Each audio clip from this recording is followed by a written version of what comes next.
Hello guys, welcome to Phoenix What If.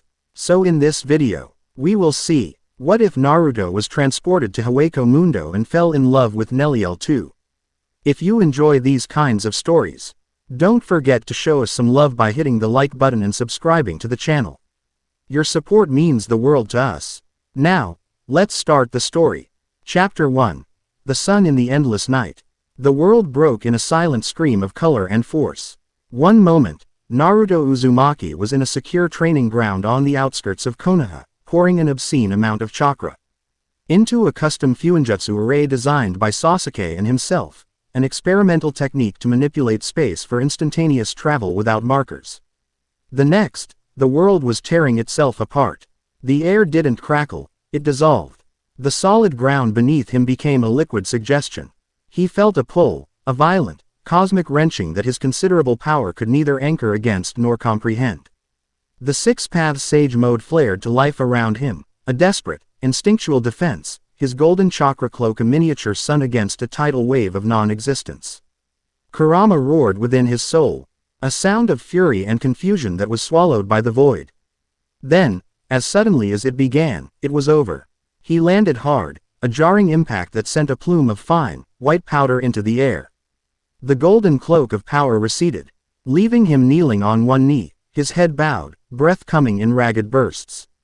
The air was cold, thin, and carried a sterile, ozone-like scent.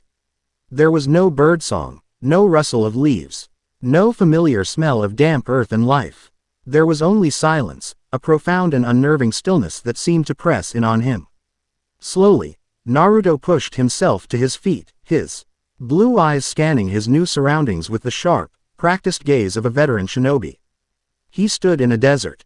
But it wasn't like the wind-swept dunes of Sunagaku. The sand here was stark white, fine as bone dust, and stretched in every direction until it met a horizon that was just as bleak. Above him, a moon hung in a perpetually dark sky, a cracked and lifeless pearl that offered no warmth, only a pale, ghostly illumination. Strange, quartz-like trees, leafless and skeletal, jutted from the dunes like the bleached ribs of colossal beasts.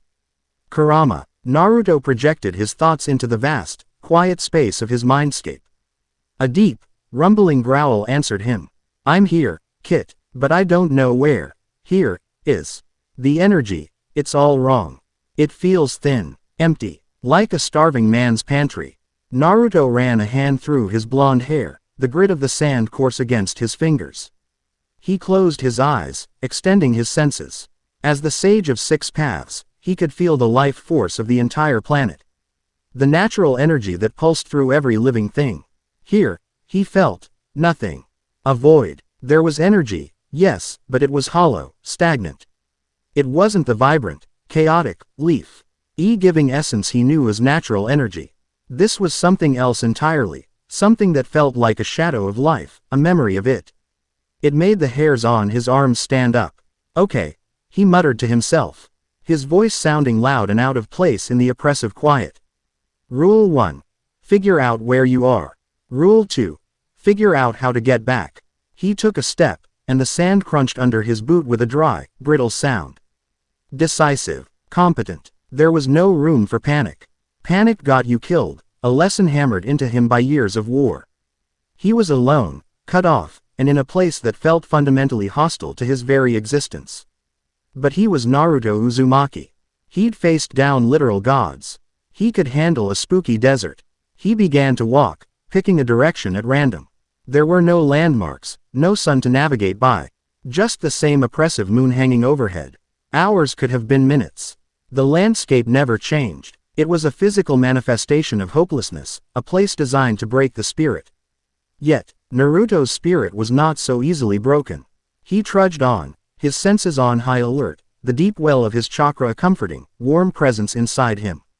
It felt like holding a candle in an infinitely dark and cold room. It was Kurama who sensed it first. To your left, Naruto. About 5 kilometers out, a flicker of something, several somethings. They feel hungry. Naruto stopped, turning his head. He closed his eyes and focused, pushing his sensory abilities to their limit. Kurama was right. He could feel them now. Several presences, all radiating that same hollow energy, but theirs was agitated. aggressive, predatory, and beneath them, 3 others. One was strong, defiant, but flickering, like a flame being battered by a harsh wind. The other 2 were weaker, terrified. "They're fighting," Naruto said, his body already shifting into a low, ready stance. "Not our problem," Kurama grumbled, a note of caution in his tone. "We don't know what those things are. This isn't our world, not our fight. People are in trouble," Naruto replied, his voice leaving no room for argument. "That makes it my fight." He didn't wait for another protest. He channeled Ra to his feet and launched himself forward. He wasn't running. He was a golden blur, a streak of light and life streaking across the dead, white landscape. The 5-kilometer distance vanished in under a minute. He crested a dune and slid to a halt, his eyes widening slightly at the scene below. A woman stood with her back to a large rock formation, a broken, double-bladed weapon that looked like a giant green axe held defensively in her hands.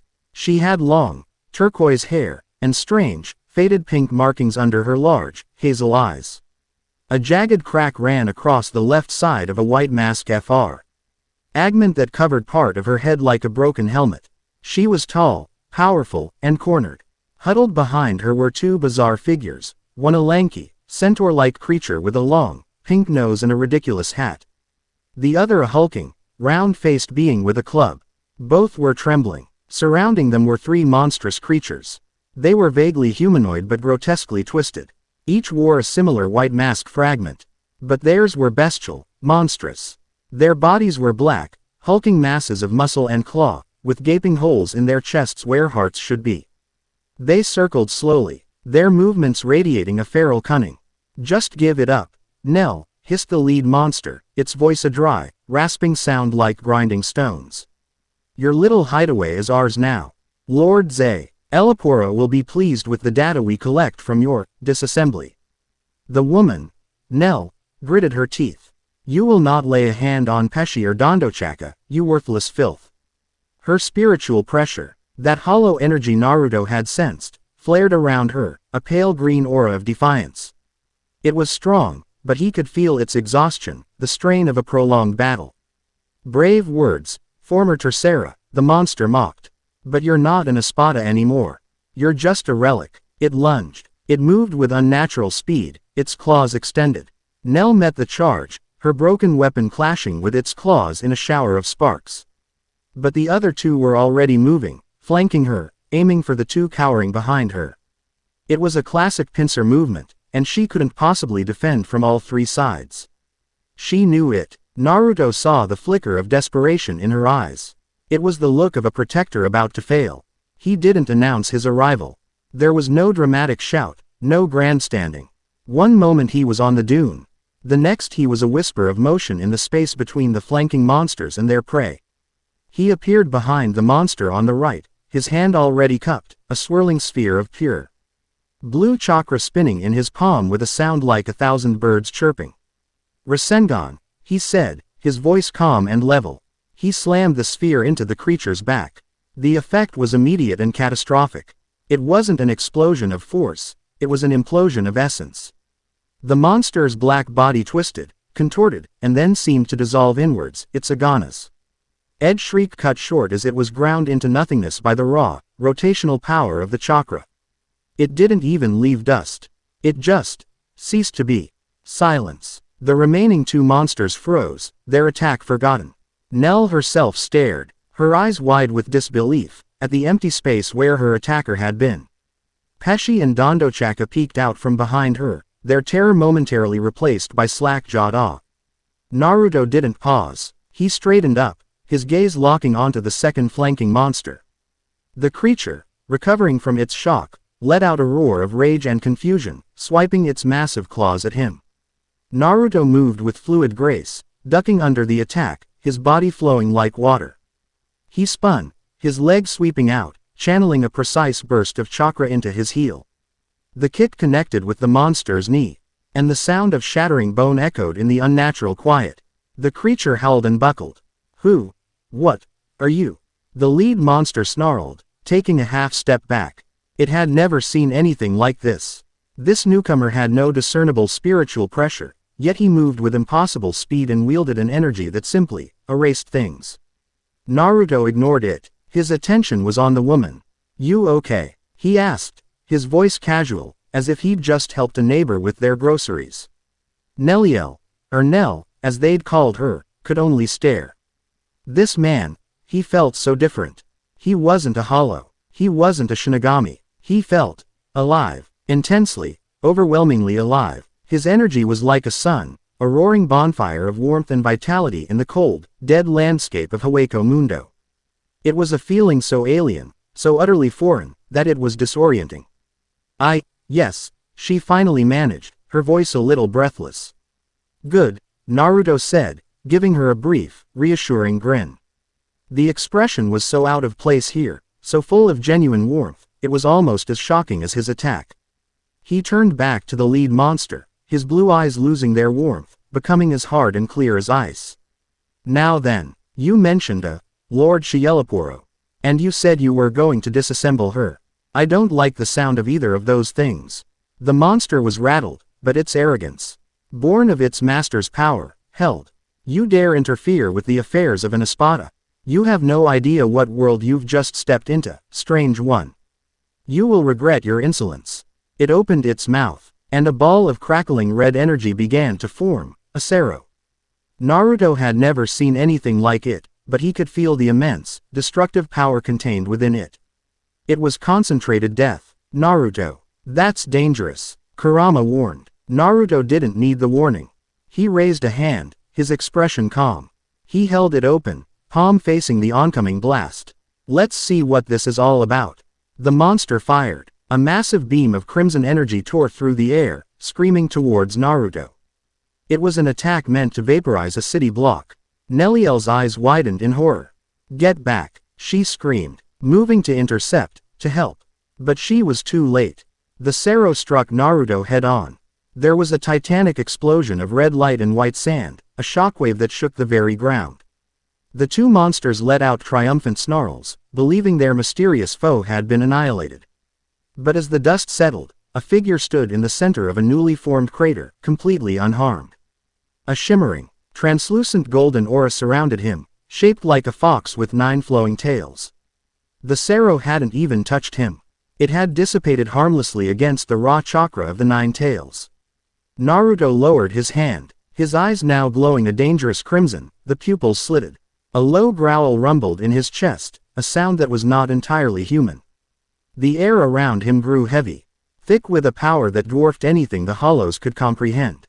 It was primal, ancient, and utterly furious. "My turn," he said, his voice a low, dangerous growl. He vanished. He didn't use a shunpo or a sonido, it was pure, unadulterated speed. He reappeared directly in front of the lead monster, his hand gripping its throat. The monster choked, its claws scrabbling uselessly against an arm that felt like forged steel. "Let's try one of my tricks," Naruto whispered, his other hand rising. 3 blades of pure wind chakra erupted from his knuckles, spinning violently.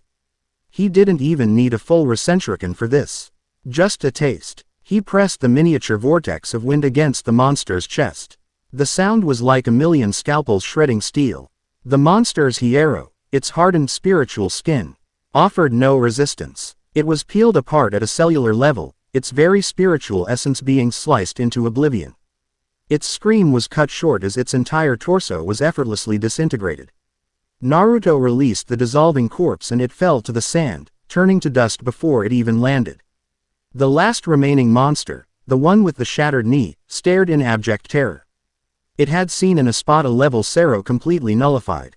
It had seen its comrades erased from existence by an energy it couldn't even comprehend. Its fractured mind, built on a foundation of predation and dominance, could only process one thing. It was no longer the predator. With a pathetic whimper, it turned and tried to scramble away, dragging its broken leg. Naruto watched it go, his crimson eyes cold. He raised a hand, a small, black orb forming in his palm, a tailed beast bomb, miniaturized to the size of a marble. He could have ended it in an instant. "Wait." The voice was soft but firm. He turned. Nelliel was looking at him, her expression a mixture of awe, fear, and something else, a plea. "Please," she said, It is beaten. Let it go. Naruto looked from her to the fleeing monster. He held her gaze for a long moment, the crimson in his eyes slowly receding, returning to their natural, vibrant blue. The terrifying, oppressive aura of the nine tails vanished, replaced once again by that warm, sun-like presence. He let the tailed beast bomb dissolve into nothingness. All right, he said, his voice back to normal. If you say so. He turned back to her, Pesci, and Dondochaka. The two Frakken were staring at him as if he were a god descended from a heaven they didn't believe in. Nelliel's gaze was more complex. She was studying him, her intelligent eyes taking in every detail. From the strange clothes he wore to the spiral symbol on his back, to the sheer, unbelievable power he wielded so casually. What, are you? She asked again, the question now, laced with a desperate need for understanding. Naruto offered another one of those disarming smiles. My name is Naruto Uzumaki, he said. He gestured vaguely at the endless white desert. And I have a feeling I'm a long way from home. The journey to Nelliel's sanctuary was a quiet affair. Naruto walked alongside her, while Pesci and Dondochaka followed a few paces behind, whispering excitedly to each other in hushed tones. The initial shock had worn off, replaced by an intense, burning curiosity. Nelliel had introduced her companions, Pesci Guadish and Dondochaka Burstan, and Naruto had accepted their bizarre appearances without a second thought. After fighting alongside talking toads and slugs, a man with a gourd for a head and a giant in a polka dot mask were hardly worth a raised eyebrow. This energy you use, Nelliel began, breaking the silence. Her voice was melodic, carrying a hint of a formal, almost regal cadence. You called it chakra. I have never felt anything like it. It is not reishi. It has substance. Wait, it's the energy of life, Naruto explained simply. A mix of spiritual and physical energy. Everyone in my world has it. We use it to perform jutsu techniques. Jutsu. She repeated the word, tasting it. And this, Rasengan, it did not just destroy that hollow. It felt like it purified it, annihilated its soul. It's a high-grade shape transformation, Naruto said. Falling back on technical terms. Spins chakra in multiple directions at once. Rips things apart on a microscopic level. He decided not to get into the elemental affinity part just yet. Baby steps. Incredible, she murmured. The Shinigami use their Zanpakuto to cleanse hollows, sending them to the Soul Society. Your jutsu simply ends them. She glanced at him, her hazel eyes searching his face. You are human, aren't you? But no human, not even a Quincy, should possess such power. Last I checked, yeah, Naruto chuckled. Things got a little complicated during the war, but I'm human. Just a bit extra. That was the understatement of the century, and he knew it. He learned from her in turn. She explained the nature of Hueco Mundo, the world of hollows. She told him of the cycle of souls, of Shinigami, and of the Arankar, hollows who had removed their masks to gain the powers of a soul reaper.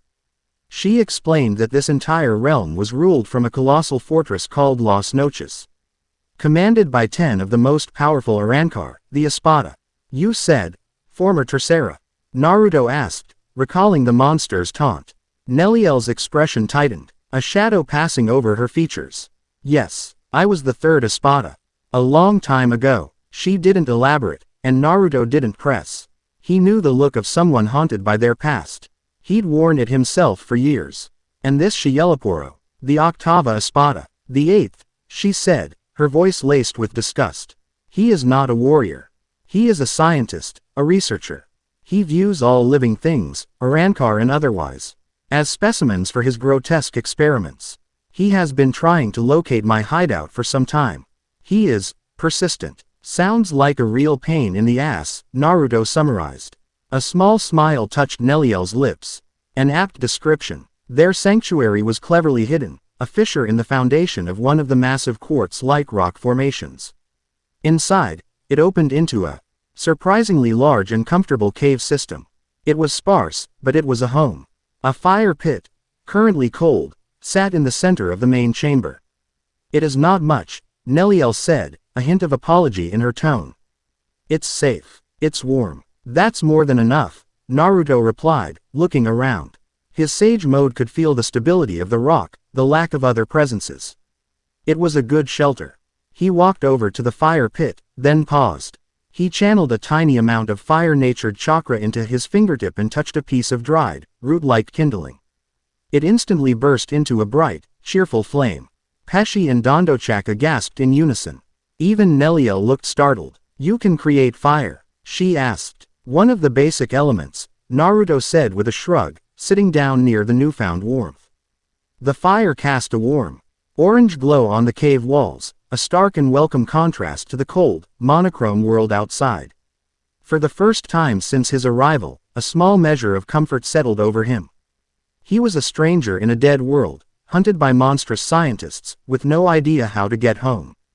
But he had found allies. He had a fire to sit by.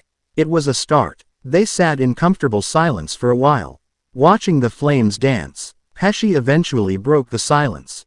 "Lady Nell," he began, his voice uncharacteristically serious. "What he did, that power. Lord Aizen himself would." "Pesci." Nelliel cut him off gently but firmly. "We will not speak of that man." She turned her gaze back to Naruto.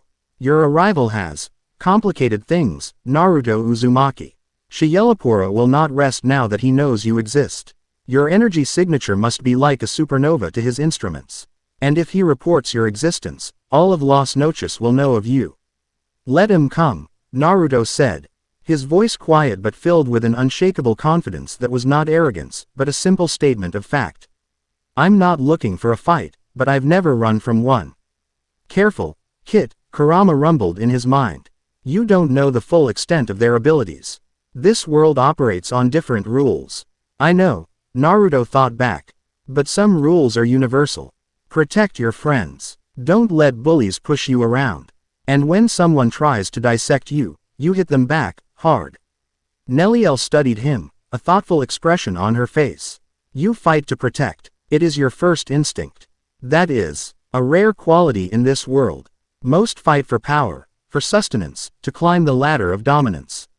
"Sounds like a stupid ladder," Naruto said bluntly. "What's the point of being at the top if you're all alone?"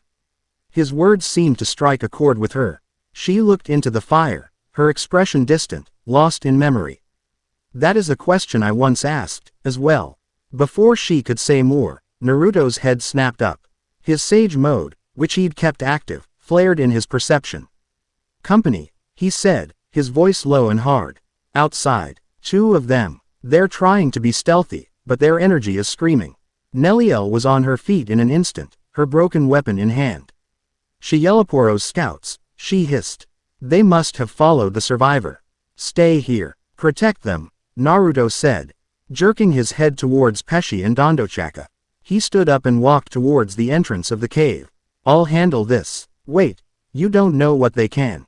"Doesn't matter," he said without looking back. "They're trespassing." He stepped out of the cave and into the pale moonlight. The two figures were crouched behind a rock about 100 meters away. They were Arankar, Dre, SSED in the fragmented white and black uniform he was beginning to recognize. They were clearly a different class from the brutes he'd fought earlier. They were leaner, their masks more refined, and the energy they gave off was sharper. More controlled. One of them, a woman with sharp, bird-like features, was holding a device that was clicking erratically. "Virgil, the readings are off the charts. It's like staring into a sun. What is that energy?" The other, a man named Virgil, had a calm, analytical demeanor. "I don't know, but Lord Shiyelapura wants it. Our orders are to observe, catalog its abilities, and if possible, capture the source. That must be him." He pointed. Naruto was standing there, in the open, making no attempt to hide. He was just waiting. "Is he an idiot?" the woman asked. "No," Virgil said slowly. His eyes narrowed. "He's confident. There's a difference." He raised a hand. "Let's test his defenses. Medusa, use your Sonido to probe his flank. I will engage from the front." The woman, Medusa, nodded and vanished in a flicker of motion. Naruto's eyes didn't move. He just stood there. Virgil took a deep breath and drew his Zanpakuto, a thin, rapier-like blade. He, too, vanished. He reappeared directly in front of Naruto, his blade aimed at Naruto's heart.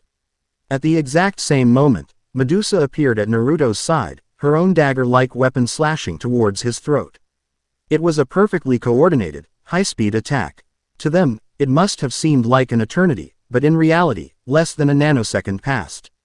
Naruto didn't move. 2 clones, identical to him in every way, simply appeared. One clone effortlessly caught Virgil's rapier by the blade between 2 fingers, the metal groaning in protest. The other clone did the same with Medusa's dagger. Its fingers clamped around the steel just inches from the original Naruto's neck. The 2 assassins froze, their eyes wide with shock. They hadn't felt a flicker of energy, hadn't sensed the clone's creation. They were just there. Too slow, the original Naruto said, his voice bored. Before they could react, the 2 clones tightened their grips. With a screech of protesting metal, they shattered the zanpakutos in their hands. Then, with fluid precision, they delivered sharp, chakra-enhanced blows to the napes of the 2 Arankars' necks. Virgil and Medusa crumpled to the ground, unconscious. Naruto dispelled the clones with a puff of smoke. He looked down at the 2 unconscious figures, then glanced back at the cave entrance where Nelliel was now standing, her weapon lowered, her face a mask of utter astonishment. He had neutralized 2 high-level Arankar without taking a single step, without breaking a sweat. The sheer gap in power and skill was not a gap, it was a chasm. Well, Naruto said, nudging one of them with his foot. That was disappointing. He looked up at Nelliel, a serious expression on his face. This Shielaporo guy, he's not going to stop, is he? No, she confirmed, finding her voice. He is obsessive. Now that he has confirmation of your existence, he will devote all of his resources to capturing you. Naruto nodded, his mind already working, processing tactics and strategies. Hiding wasn't an option anymore. Running wasn't in his nature. That left only one choice. Then we stop him first, he declared. He looked past Nelliel, his gaze settling on the impossibly distant, colossal white structure that dominated the horizon. Las Noches. You said that's his base of operations. Yes, but Naruto, you cannot just. I'm not going to sit around and wait for some mad scientist to send his goons after us every 5 minutes, he interrupted, his voice firm, filled with the authority of a man used to leading armies. The best defense is a good offense. We take the fight to him. We make it clear that we are not specimens. We are not relics, and we are not to be trifled with. As he spoke, a strange, almost imperceptible tremor ran through the ground. It wasn't a quake, it was a subtle shift in the very fabric of the reishi around them. It was a deep, ancient, and profoundly hungry feeling, a whisper from the deepest parts of the world that made the cold air grow even colder. Nelliel and her Fracken didn't seem to notice it. But Naruto, with his connection to natural energy, felt it clearly. It was a wrongness, a deep, abyssal wrong. Ness that had nothing to do with hollows or Arankar. It was something older, something stirring in its sleep. He pushed the feeling aside for now. One crisis at a time. He looked at Nelliel, his blue eyes holding hers. He wasn't asking for her permission, but he was offering a partnership. An alliance. I can't do it alone, he said, his tone softening slightly. I don't know this world. I don't know its rules or its dangers. I need you, Nell. Nelliel stared at him, this impossible man who had fallen from another sky. He was offering her a choice she had long since abandoned, the choice to fight back. For years, she had survived by hiding, by protecting her small, broken family. But his presence, his power, his unwavering spirit, it was like a sun chasing away the long night of her exile. It made her remember the warrior she had been, the leader she could be. It made her hope. A slow smile spread across her face, one filled with newfound resolve and a hint of the fierce pride of the former Tercera Espada. Very well, Naruto Uzumaki, she said, her voice ringing with a strength he hadn't heard before. If it is a fight Shielaporo wants, then it is a war he will get. She stepped forward to stand beside him, her gaze turning towards the bone-white fortress in the distance. They stood together, a fallen queen and a hero from another world, 2 solitary powers united by a common enemy. The pale moonlight cast their long shadows across the endless sand, the first 2 pillars of a storm that was about to break over Hueco Mundo. Chapter 1 End. Chapter 2. The Logic of Monsters. Interrogation was brief and profoundly unhelpful. Naruto had propped the two unconscious Arankar, Virgil and Medusa, against the cool rock wall of the cave. He'd used a gentle, precise pulse of chakra to wake the man, Virgil, whose calm demeanor had returned with a chilling speed. The man's eyes, cold and analytical, betrayed no fear, only a calculating assessment of his new situation. "I will tell you nothing," Virgil stated, his voice a flat monotone. "Lord Shielapura will retrieve us. Your existence is a fascinating anomaly, but an anomaly is, by its nature, a temporary state. You will be categorized, studied, and disassembled. It is the logical conclusion." Naruto crouched in front of him, elbows resting on his knees.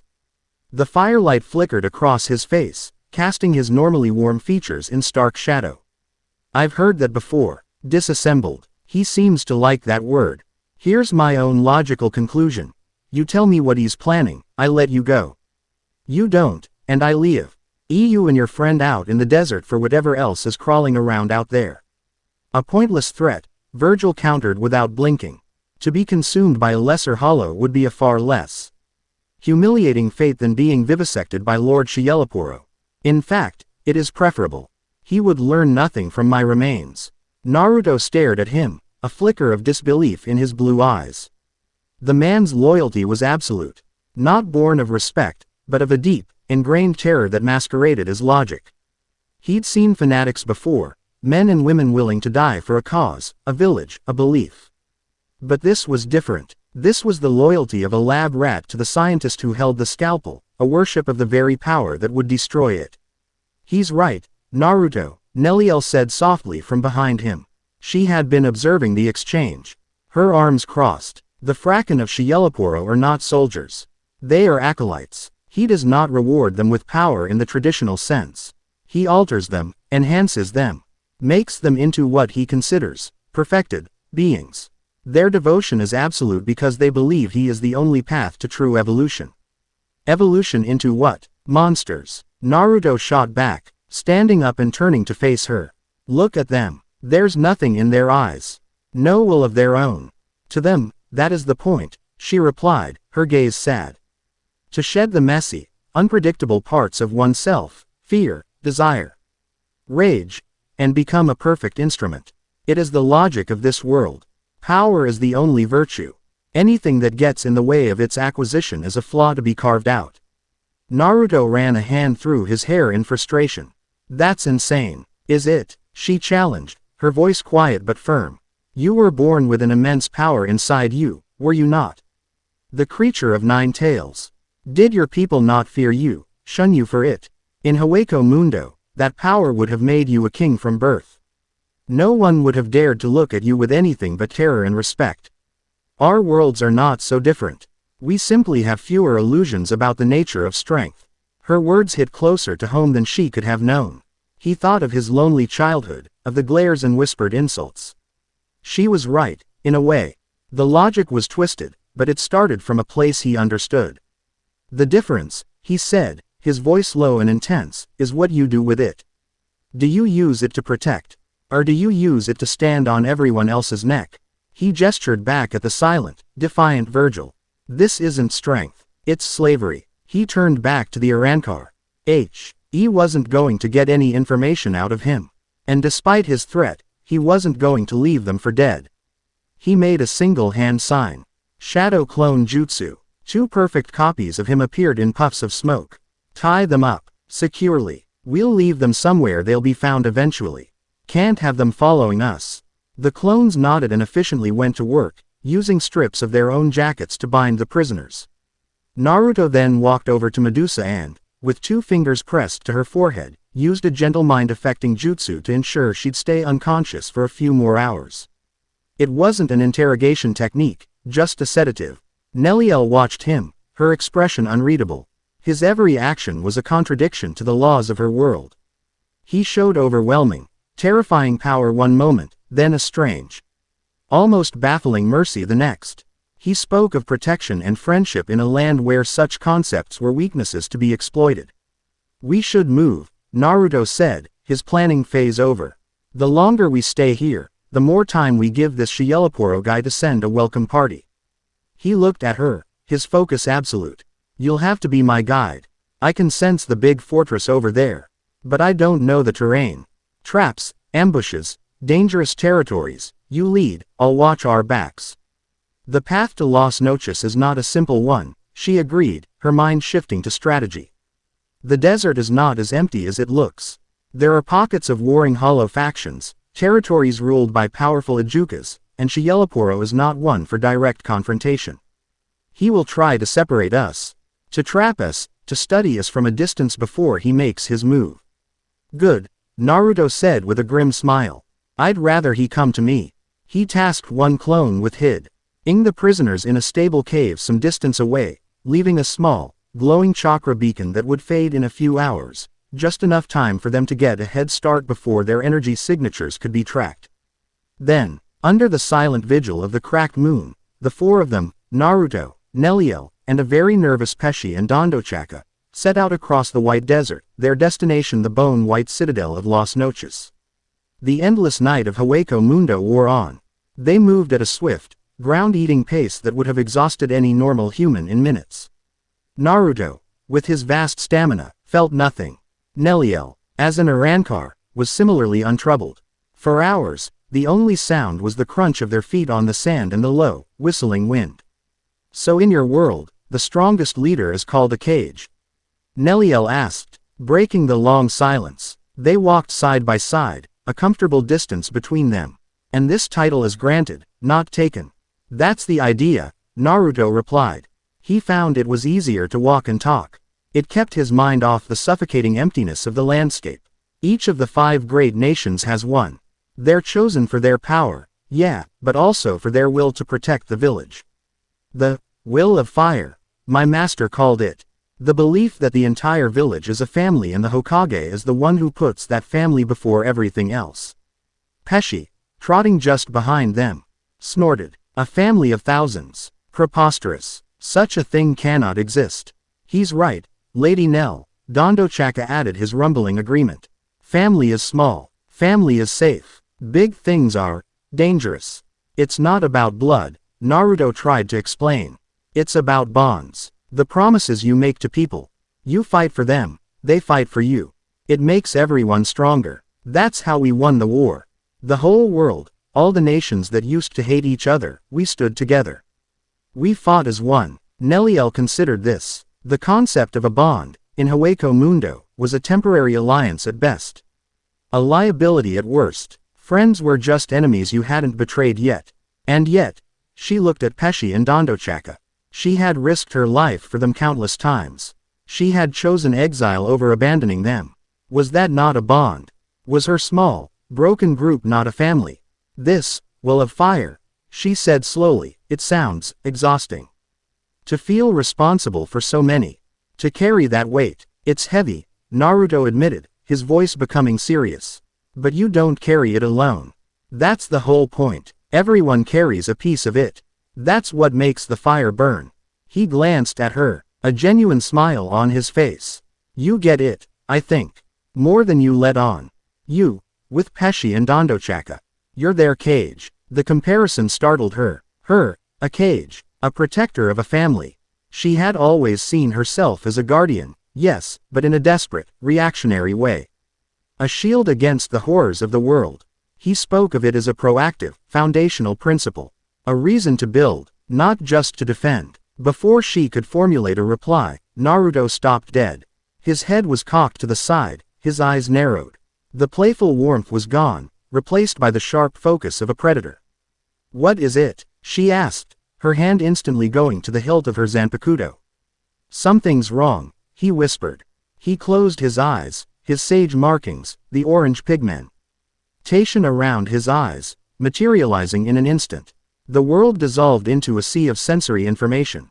He could feel the thin, hollow reishi of the desert, the faint life signatures of strange, sand-burrowing creatures, the distant, angry buzz of a hollow skirmish miles away. But closer, all around them, was a subtle distortion. A shimmering, heat haze-like quality to the energy in the air. It's a barrier, he said, his eyes snapping open. A big one. We walked right into it. A genjutsu? Kurama asked, his own senses probing their surroundings. No, it feels different.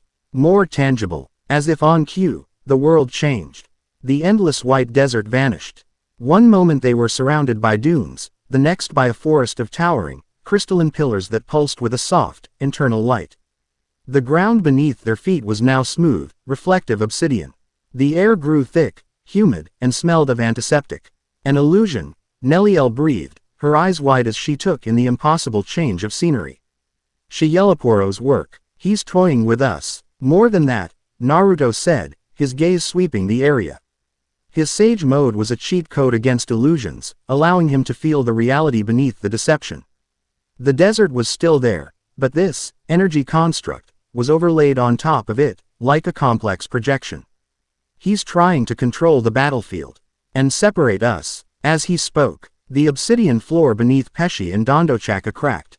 With a yelp of surprise, they fell through the floor, which sealed itself over them as if it were never broken.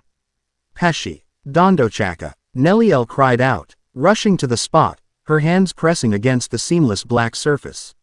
Nell, watch out, Naruto yelled. He was already moving. A pillar of light, sharp as a spear, erupted from the ceiling. Aimed directly at Nelliel's back.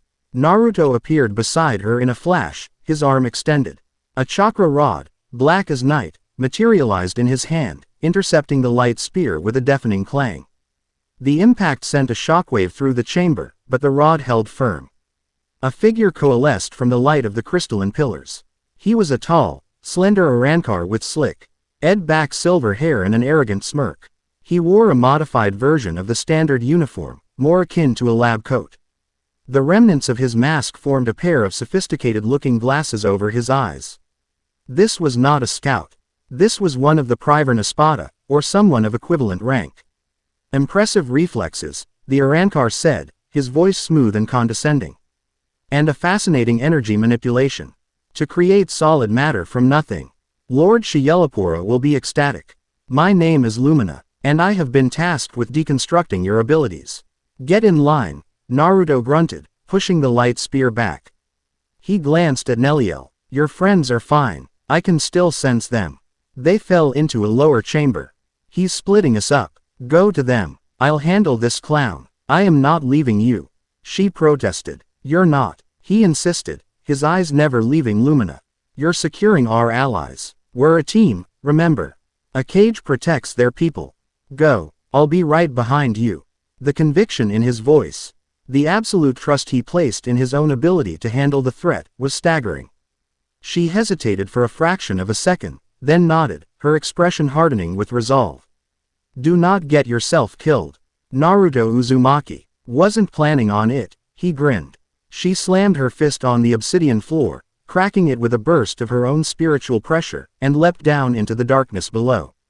Lumina watched her go with an amused expression. How noble, allowing the female to escape. Now, I can focus my full attention on the specimen. He raised a hand, a dozen more spears of light formed around him, all aimed at Naruto. Let us begin the preliminary examination. The spears shot forward, converging on Naruto from all angles. Naruto didn't bother to dodge. He simply released a massive pulse of chakra. The resulting shockwave, a physical torrent of golden energy, met the light spears head-on. The constructs of light shattered like glass, dissolving into harmless motes. Lumina's smirk faltered for the first time. What immense pressure, but raw power is useless without control. He snapped his fingers. The crystalline forest around them began to shift and change. Dozens of copies of Lumina appeared, each one indistinguishable from the original. They all raised their hands, and the entire chamber was flooded with a blinding, disorienting light. Naruto stood his ground, his eyes closed. He didn't need to see. In the world of Sage Mode, he could feel the flow of energy. The illusions were just that, light and reishi, expertly crafted but hollow. There was only one true source, one being with a real, tangible life force. Found you, he whispered. He created a dozen shadow clones in an instant. They fanned out, not attacking randomly, but moving in a coordinated, tactical pattern. Half of them laid down suppressing fire, launching wind-style bullets, wind release, air bullets, at the illusory copies, forcing the real Lumina to constantly shift his position to maintain the deception. The other 6 clones worked in pairs, executing a complex flanking maneuver, boxing in the area where Naruto sensed the real energy signature. Lumina was shocked. The specimen wasn't just blasting away wildly. It was using strategy. It was using his own tactics against him, using the chaos of the illusions as cover for its own movements. He was forced to move, to dodge the wind bullets that, while not powerful enough to seriously injure him, would disrupt his concentration and cause the entire illusion to collapse. He misstepped. For a single instant, his focus on one of the flanking clones caused him to neglect his rear. That was all Naruto needed. The real Naruto, who had been standing perfectly still in the center of the room, vanished. He reappeared behind Lumina, not with a Rasengan, but with his hand outstretched. A small, blue orb of chakra, no bigger than his palm, pulsed with a calm, steady light. "It's over," Naruto said. Lumina spun around, his eyes wide with panic. He tried to fire another Sero, but Naruto was too close. He gently pressed the small chakra orb to Lumina's chest. It wasn't an attack, it was a seal, a custom paralysis jutsu. Lumina's body locked up instantly. The flow of reishi to his limbs was severed. The crystalline forest flickered and dissolved, the illusion collapsing as his concentration broke. They were back in the white desert, standing under the pale moonlight.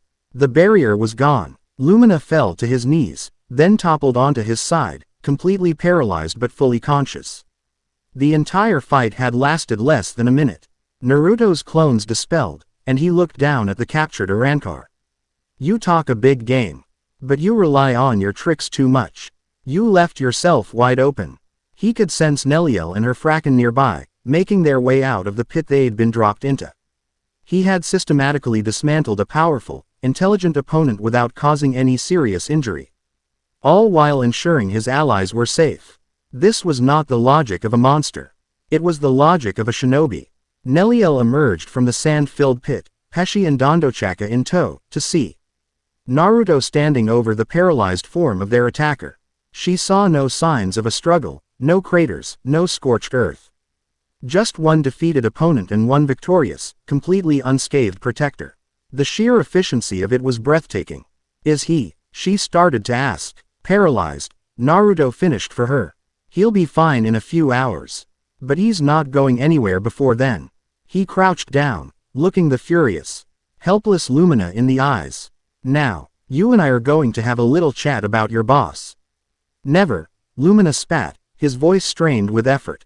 Naruto sighed. He looked up at Nelliel. "He's just like the other one. Fanatically loyal. There may be a way," she said, her expression grim. She walked forward and stood over Lumina. "The creations of Shielapuro are bound to him. But their arrogance is their true weakness. They believe themselves to be superior beings. Their greatest fear is not death, but being proven flawed." Naruto's eyes lit up with understanding. "Oh, I get it." He looked back down at Lumina. "You know, your whole light show was pretty impressive. But it was full of holes. Your energy control is sloppy. When you create your illusions, you leak a tiny amount of reishi. It's like leaving footprints in the snow. A real master would be seamless. Your boss, Shielapuro, is he that sloppy too? Or does he just send out his defective toys to do his dirty work?" Lumina's eyes widened, a flicker of outrage cutting through his composure.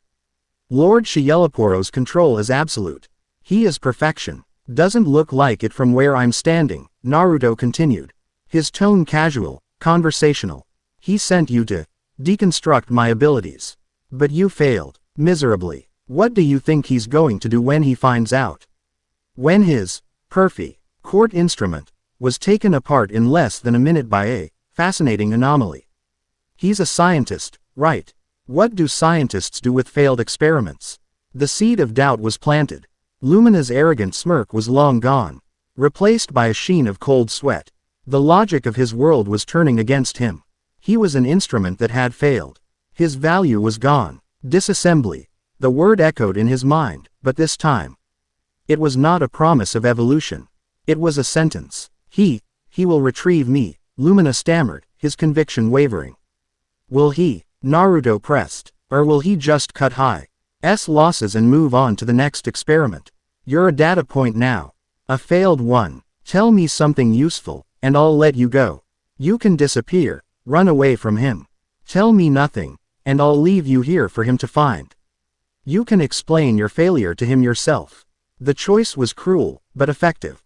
Annihilation at the hands of a lesser hollow, or a fate worse than death in Scieloporo's laboratory. For the first time, Lumina felt a primal, instinctual emotion cut through his conditioning: fear. What do you want to know? He whispered, his voice cracking. Everything, Naruto said, his expression turning serious. Why is he so interested in me? What does he know? Lumina took a shuddering breath. When you arrived, you tore a hole between the worlds. It was brief, but the energy signature was unique. Lord Scieloporo's instruments detected it. It wasn't the energy of a soul, of Reishi. It was physical, corporeal, an energy of the living world, but denser than any humans. He believes you are the key to bridging the gap between spirit and matter. He doesn't want to kill you. He wants to unwind you.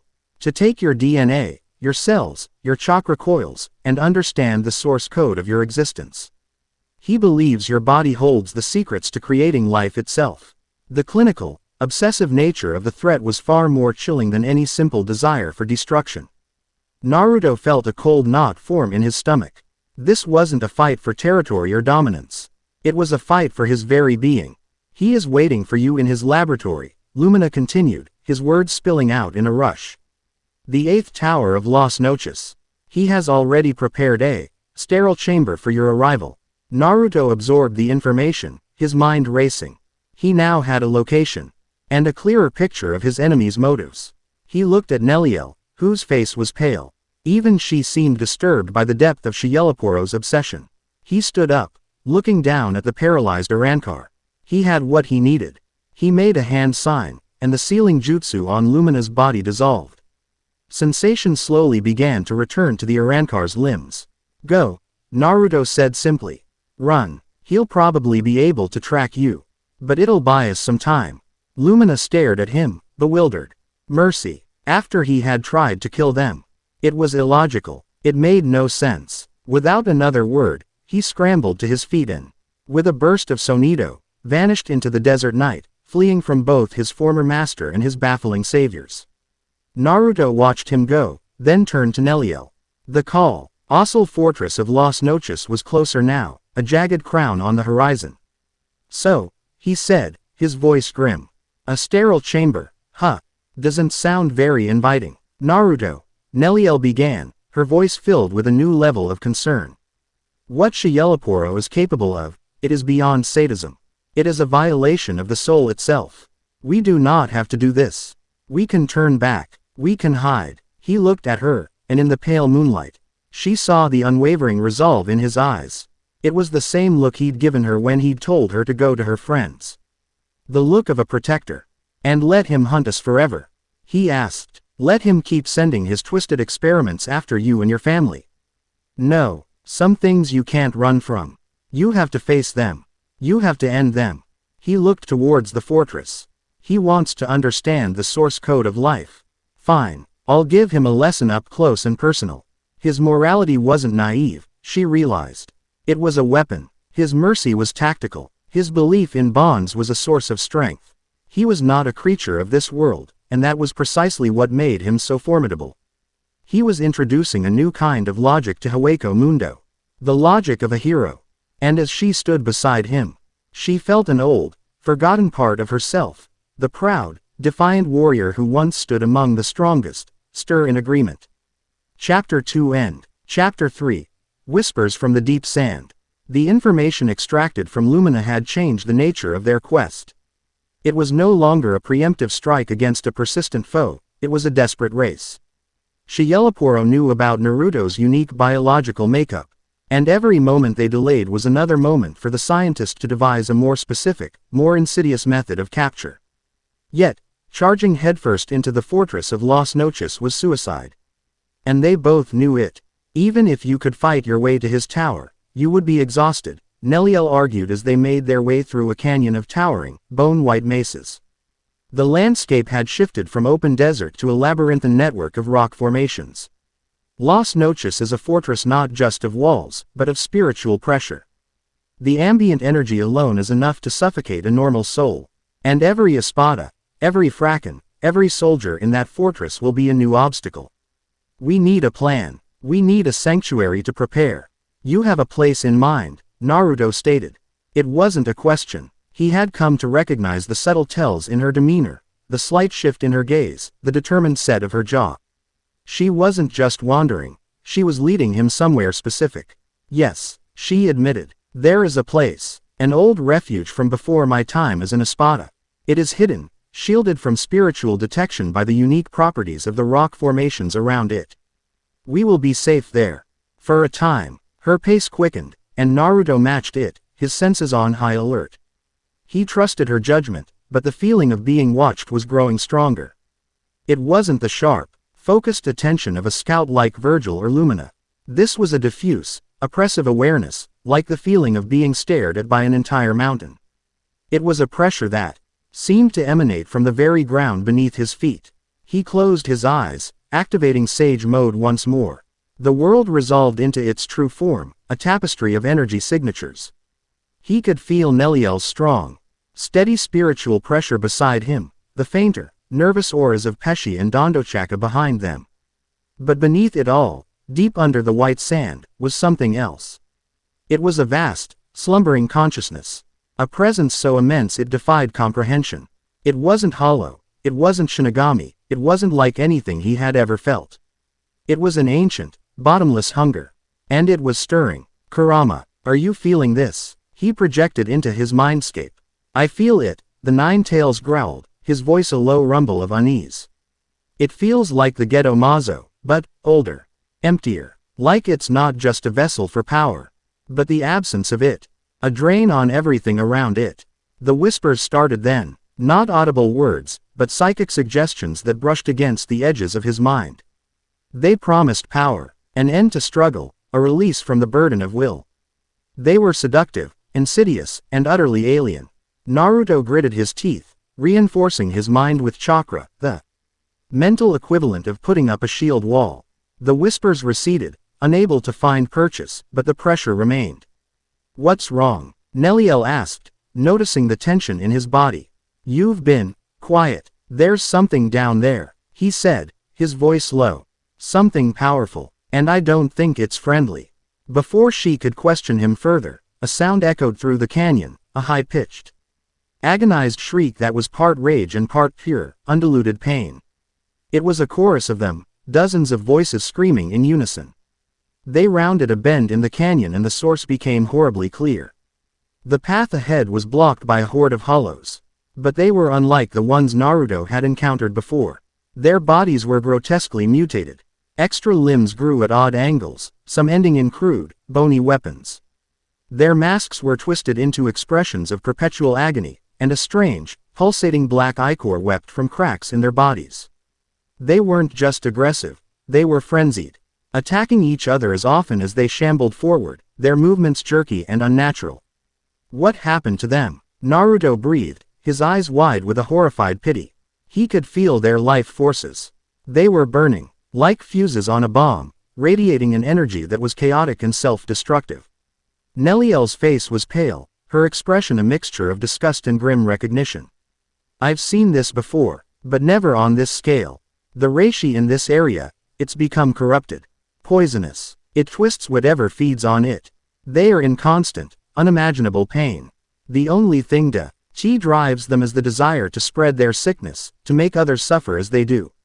One of the creatures, a spider-like thing with far too many legs, spotted them. It let out a piercing shriek and scrambled towards them. Its movements impossibly fast. It was an Ijuka's class hollow, but its spiritual pressure was far greater, warped and amplified by its mutation.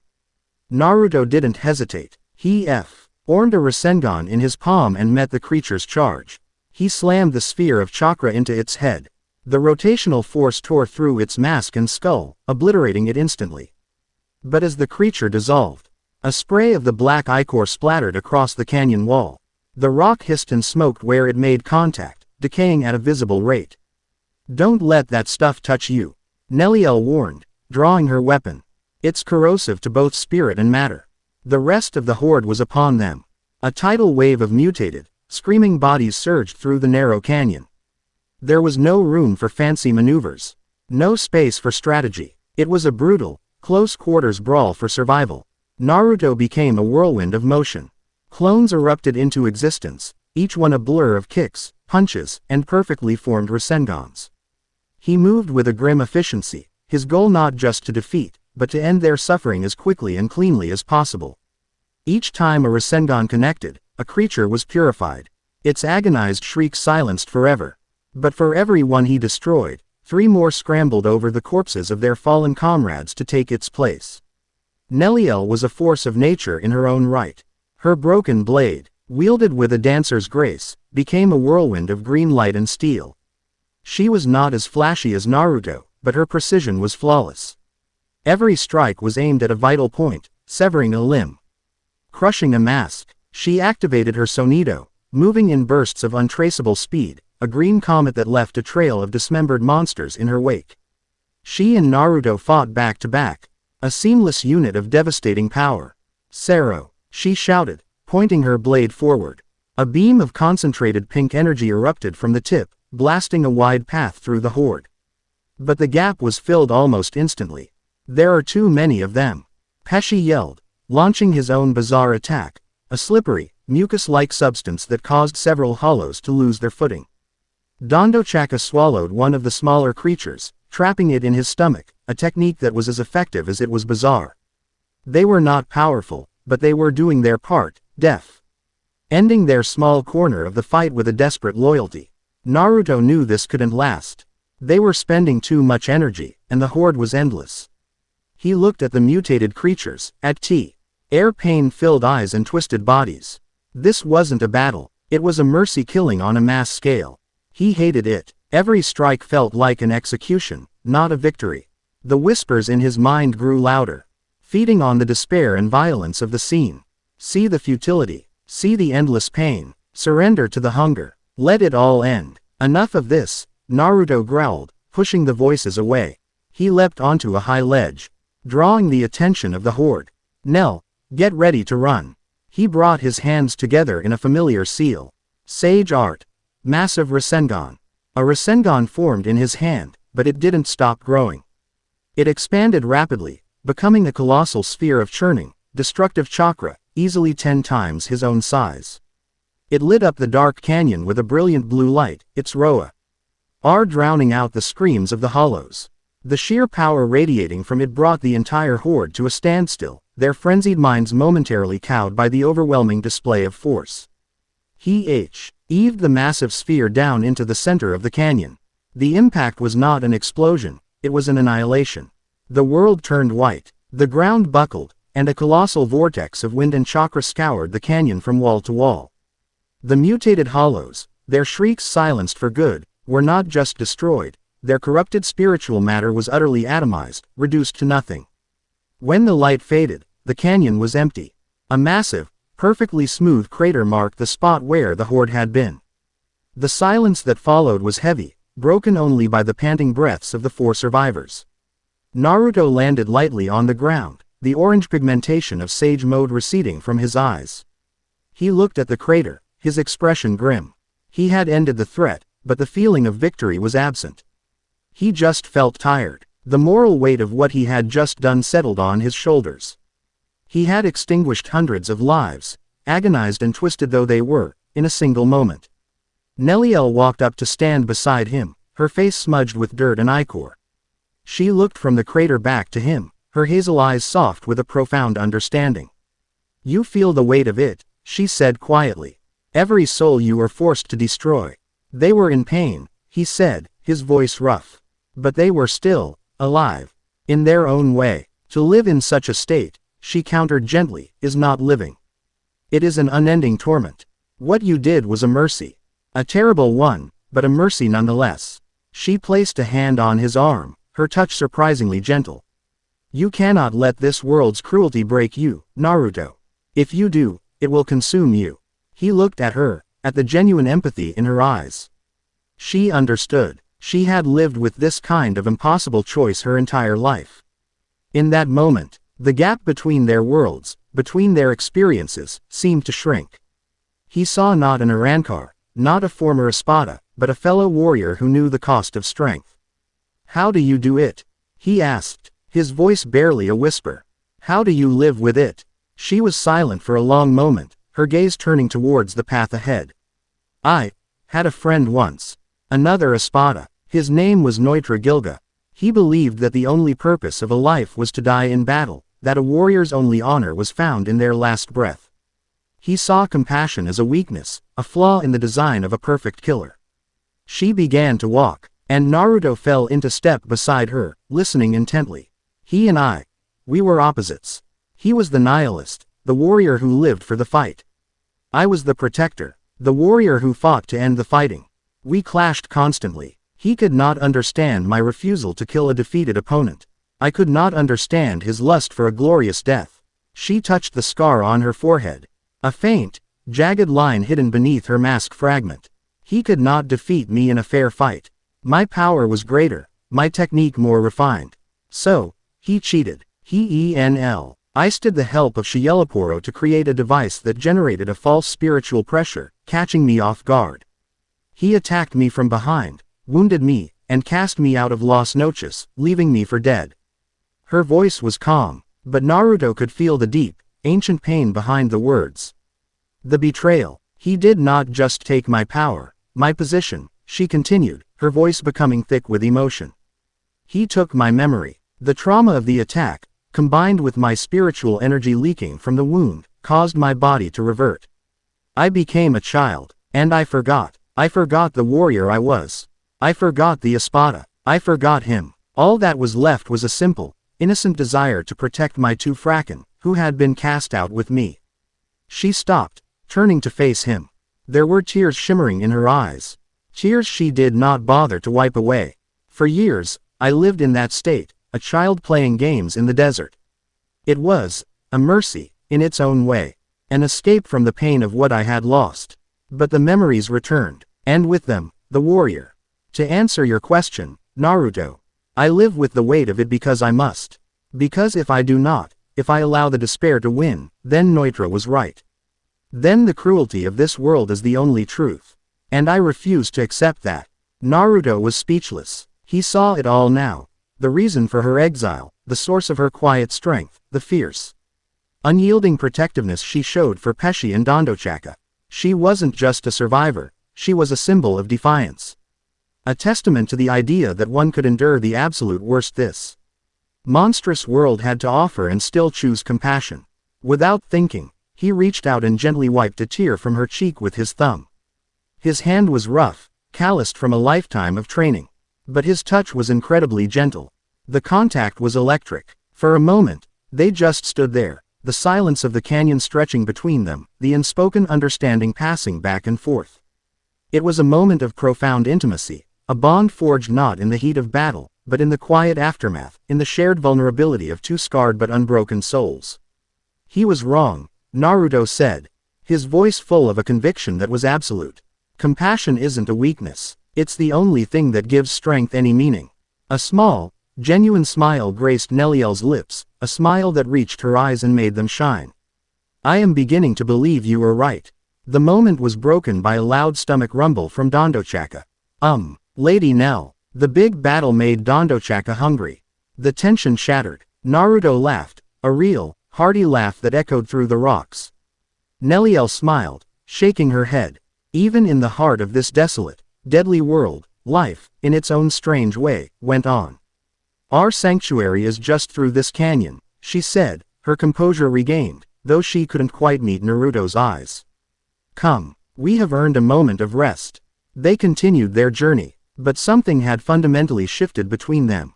The wall of caution and curiosity had dissolved, replaced by the foundations of a genuine, resonant connection. They were no longer just allies of circumstance.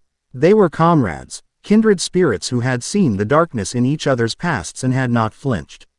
And as they walked, the deep, unsettling pressure from beneath the sand seemed to intensify.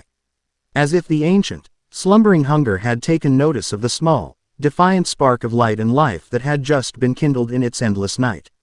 Chapter 3 End. Chapter 4. A challenge cast in bone.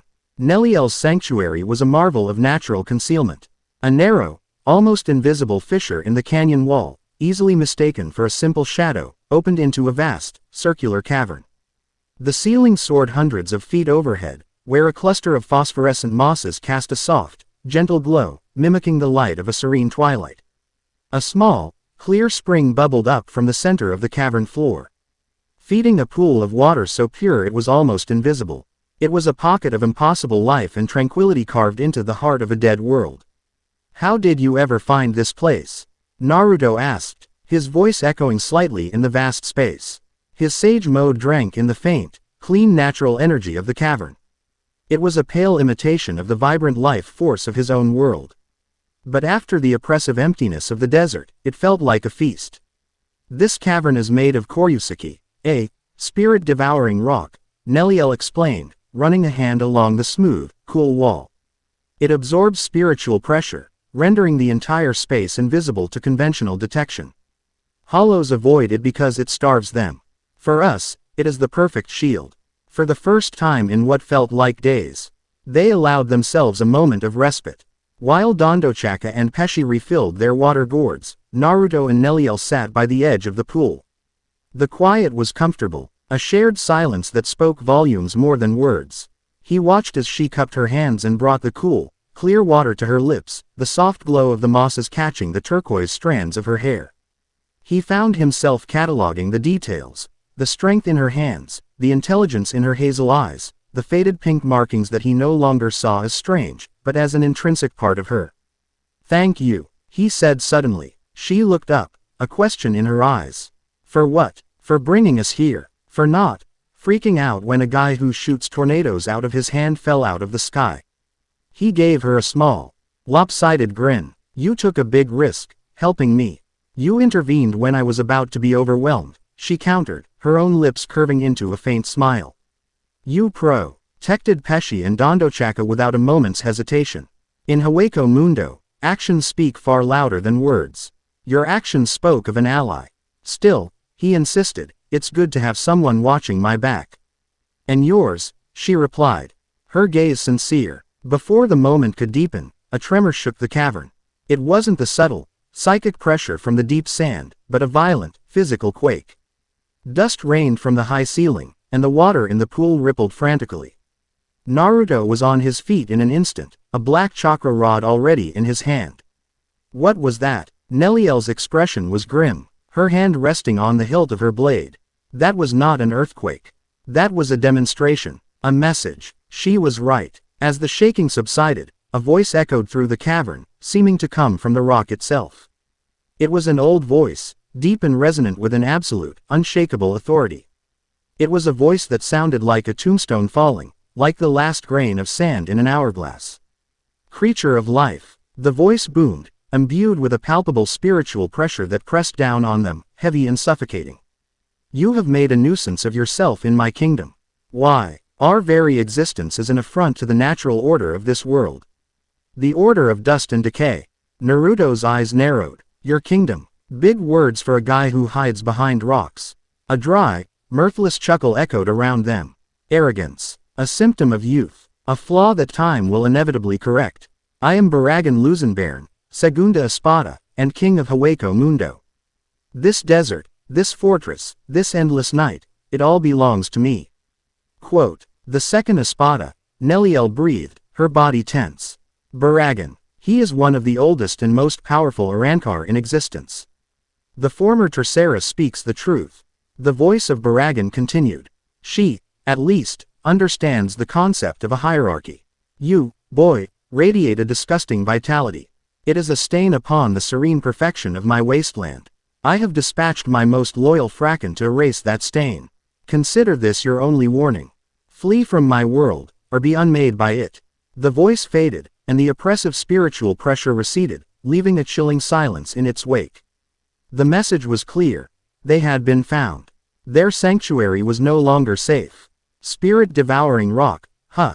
Naruto said, his voice tight. "Guess it doesn't work on the king." "Baragan's power is not so easily shielded," Nelliel said, her eyes scanning the cavern entrance. "His domain is time itself.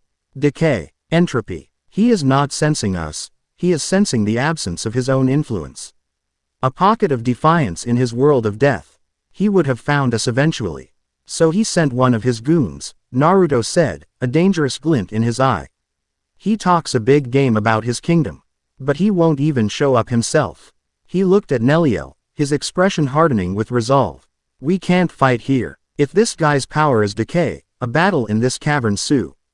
LD bring the whole thing down on our heads. Agreed, she nodded. We must face him in the open. Peshi, Dondochaka, Naruto called out, his voice leaving no room for argument. You two stay here. This isn't a Spada-level threat. We'll handle it. The two Fracken, though terrified, immediately protested their desire to help, but a firm look from Nelliel silenced them. They knew this was a battle far beyond their capabilities. Naruto and Nelliel shared a look of grim understanding and then moved as one, exiting the fissure and stepping back out into the pale, monochrome light of the desert. The open sands stretched before them. A vast, empty arena. They didn't have to wait long. A figure stood about a half-mile away, a solitary silhouette against the white dunes. As they approached, the details became clearer. It was an older Rancor, his body stooped and wizened like a dried husk. He was clad in a regal white coat, and the remnants of his hollow mask formed a crown atop his head. He leaned heavily on a Zanpakuto shaped like a gnarled, ancient axe. He radiated an aura of immense age and decay, a palpable field of entropy that seemed to leach the very energy from the air around him. So, the old Rancor rasped, his voice like dry leaves skittering across pavement. You are the anomaly, the golden child. I am Cho Nang Puao. And by order of the great King Baragan, your time is over. You want a fight, old man. You got one, Naruto declared, settling into his fighting stance. Cho Nang Puao chuckled, a dry, rattling sound. I will not fight you, boy. I will simply wait. He raised his gnarled hand. He didn't fire a Sero or draw his weapon. He simply pointed a finger at Naruto. Grow old. Naruto felt a bizarre sensation wash over him. It wasn't an attack. It was a subtle, invasive wrongness. He felt a sudden, inexplicable weariness in his bones, a phantom ache in his muscles. His boundless stamina, for the first time, seemed to flicker. Kit, he's aging you. Kurama roared in his mind. His spiritual pressure is accelerating time's effect on your body. Naruto gritted his teeth, pouring his own vibrant chakra through his system. The golden light of the Tail's chakra mode flared to life around him, a roaring bonfire of vitality. The aging effect was instantly repelled, burned away by the sheer life force he commanded. Nice try, Naruto growled. Quote, but I've got a bit more life in me than you think. The old Rankar's eyes widened slightly in surprise. To resist my Tiempo field, fascinating. Your energy truly is an aberration. This was a battle of concepts. Naruto understood that now, life versus death, creation versus entropy. He couldn't fight this enemy up close. The prolonged exposure to that aging field was too dangerous, even for him. He needed range. He blurred forward, stopping a safe distance away. Let's see how you handle this. He formed a Rasenshuriken in his hand, the shriek of the wind chakra cutting through the air. He hurled it. The spinning vortex of death flew across the sand, aimed directly at the old Rancor. Cho Nang Puao didn't move. He simply watched the attack approach with a calm, almost bored expression. As the Rasenshuriken entered his immediate vicinity, a strange thing happened. It began to slow down. The furious rotation of the wind blades grew sluggish, the high-pitched scream deepening to a low groan. The attack, which could slice a mountain in half, seemed to grow old and tired. It fizzled out of existence a few feet in front of him, dissolving into a harmless gust of wind. All things decay, Cho Nang Puao stated simply. Energy, matter, even your crude techniques. Time is the ultimate victor. It is inevitable. Naruto stared in disbelief. His most powerful long-range attack had been neutralized without any effort at all. This was a defensive ability on a level he had never encountered. His power is absolute within his immediate vicinity, Nelliel said, appearing at Naruto's side. She had been observing, analyzing. But it is a bubble. We cannot breach it directly. We must overwhelm it. Got any ideas? Naruto asked, his mind racing through his arsenal, discarding one technique after another. A Sero is concentrated energy, she explained, her focus locked on the enemy. His field will likely cause it to dissipate. But what if the energy was doubled back upon itself? Naruto's eyes lit up. A rebound. Can you do that? A confident smirk played on her lips. Watch and learn. She stepped forward, a pink aura of spiritual energy gathering around her. She raised a hand, and a powerful Sero blasted towards the old Arankar. As expected, it began to slow and dissipate as it approached his defensive bubble. But then Nelliel did something extraordinary. Just before the Sero completely vanished, she opened her mouth and fired a second Sero. This one wasn't aimed at the enemy. It was aimed at her first Sero.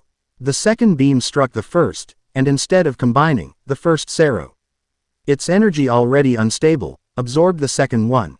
For a split second, the dissipating pink beam turned a violet, blood red and swelled to twice its original size, its power magnified exponentially. It was the Sero Doble. The supercharged blast of energy was too much, too dense for Choneng Pao's passive time field to decay. It slammed into him, erupting in a titanic explosion that sent a mushroom cloud of white sand into the dark sky. Naruto let out a low whistle. Damn, Nell, that's a hell of a trick. Just a little something I picked up, she said, a playful glint in her eye. The adrenaline of the fight, the perfect synergy of their teamwork, had brought a spark of her old, confident Espada self to the surface. As the dust settled, however, their triumphant mood evaporated. Choneng Pao still stood there, a shimmering barrier of distorted space around him. The Sero Doble hadn't broken through, but it had left a spiderweb of cracks in his defense. He was unharmed, but his calm demeanor was gone, replaced by a scowl of annoyance. You were beginning to irritate me, the old Arankar growled. He raised his axe like Zanpakuto. I had hoped to make this clean. A simple, elegant cessation of your existence. But you insist on being difficult. Fine. Resurrección. Calderon, Great Skull. An immense, crushing wave of spiritual pressure washed over the desert. Choneng Pao's wizened body began to swell and transform. His flesh peeled away to reveal bone, his form growing until he was a colossal, skeletal giant, easily 50 feet tall. His crown-like mask fragment expanded into a full, horned skull, and his axe became a massive, double-bladed scythe that radiated an aura of pure decay. He was no longer just an old man, he was a walking incarnation of death. Now, his voice boomed. Deep and cavernous, everything ends. He swung his massive scythe. He wasn't aiming at them. He swung it at the very ground beneath their feet. A wave of shimmering, gray energy washed outwards. Everywhere it passed, the white sand turned to black, dead dust. The skeletal quartz trees crumbled into powder. The very substance of Hueco Mundo was being aged into nothingness. Don't let it touch you. Naruto yelled, grabbing Nelliel and leaping backwards, narrowly avoiding the wave of decay. This was a whole other level. This wasn't a passive field anymore, it was an active, weaponized entropy. He's too big, too powerful to fight head-on. Nelliel shouted over the roar of the decaying landscape. Then we go bigger. Naruto shouted back. He landed, his hands flying through a series of seals. He slammed his palm on the ground. Summoning jutsu. A vast cloud of smoke erupted, and from it emerged the towering, crimson form of Gamabunta, the chief toad of Mount Myoboku. Complete with his Tonto blade and a foul expression. Naruto, what in the hells is this place? The giant toad bellowed, his voice a gravelly roar. It smells like a graveyard. No time to explain, Chief. Naruto yelled, appearing on top of Gamabunta's head.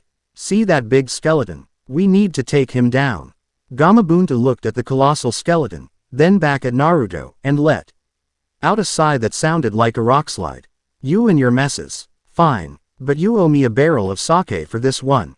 What followed was a battle of titans. A kaiju fight in the heart of the world of monsters. Gamabunta, wielding his massive sword, clashed with the skeletal giant's scythe, the impact of their blows sending shockwaves for miles. But every time Gamabunta's blade made contact, a fine layer of rust would form on the steel. My blade, Gamabunta roared, it's rotting. His power decays everything it touches. Naruto yelled. He knew he had to end this fast. He stood on Gamabunta's head, forming hand signs. Nell, I've got a plan. I need you to hit him with another Sero Doble, but this time, aim for his head. Distract him. On it, she yelled back. She had already been gathering energy. Recognizing the need for a powerful diversion, she unleashed the supercharged blast, a crimson comet that screamed towards the giant's skull. The skeleton raised a massive, bony hand to block the attack. The Sero exploding against its palm, momentarily engulfing its head in smoke and fire. That was the opening Naruto needed. Sage art. Gomon. Naruto roared, spewing a massive torrent of oil from his mouth, while Gamabunta simultaneously spat a jet of fire. The two combined in midair, creating a colossal wave of infernal, superheated flame that washed over the skeletal giant. At the same time, Naruto leapt from Gamabunta's head, a 6 paths, ultra-big ball Rasenshuriken forming in his hand.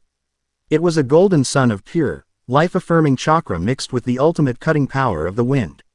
He poured every ounce of Sage Mode, every drop of Kurama's power into this single, overwhelming attack. The wave of fire, while powerful, was already beginning to decay against the giant's body. But it had served its purpose. It blinded the monster, masking Naruto's approach. He shot through the flames like a golden meteor and slammed the massive Rasenshuriken directly into the giant's chest. For a moment, two opposing concepts warred, the absolute power of decay versus the absolute power of life and creation. The golden chakra of the Rasenshuriken fought against the tide of entropy. Its cellular-level blades shredding not just the bone, but the very spiritual concept of decay that held the giant together. Life won. A crack appeared in the skeleton's chest. It spread rapidly, a web of golden light spidering across its entire body. The colossal form of Chonang Puao froze. A look of utter disbelief crossed its skeletal features. And then, with a deafening roar that was part spiritual energy and part dying god, it shattered. It didn't crumble into dust. It exploded into a billion motes of purified reishi, a cleansing golden light that briefly, impossibly, made the endless night of Hueco Mundo feel like dawn. Naruto landed on the sand, panting, the golden chakra cloak receding. The battle was over. Gamabunta let out a puff of smoke. Show off, he grumbled, before disappearing in another cloud. Naruto stood there for a moment, catching his breath, then looked over at Nelliel, who was staring at the spot where the monster had been, her expression one of utter awe. He gave her a tired, triumphant grin. So, he said, his voice a little shaky from the exertion. Think his boss got the message. She looked from the fading golden light back to him, a slow, dazzling smile spreading across her face. It was a smile of relief, of victory, and of something more, something deeper. Laughter bubbled up from her chest, pure and unrestrained. Naruto Uzumaki, she said, hawking her head in disbelief as she walked towards him. I think you just declared war on the concept of death itself. She stopped in front of him, her hazel eyes sparkling. And I think you might actually win. The tension of the battle, the shared danger, the perfect synergy of their combined power, it had all coalesced into this single, breathless moment.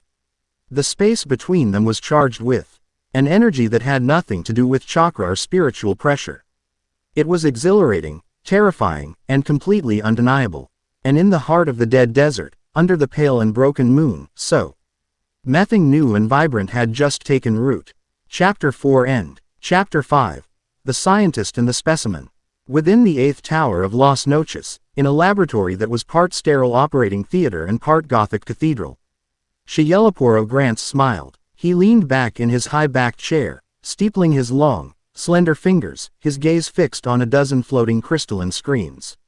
Each screen displayed a different angle, a different data stream, a different spectrum of the battle that had just concluded in the desert.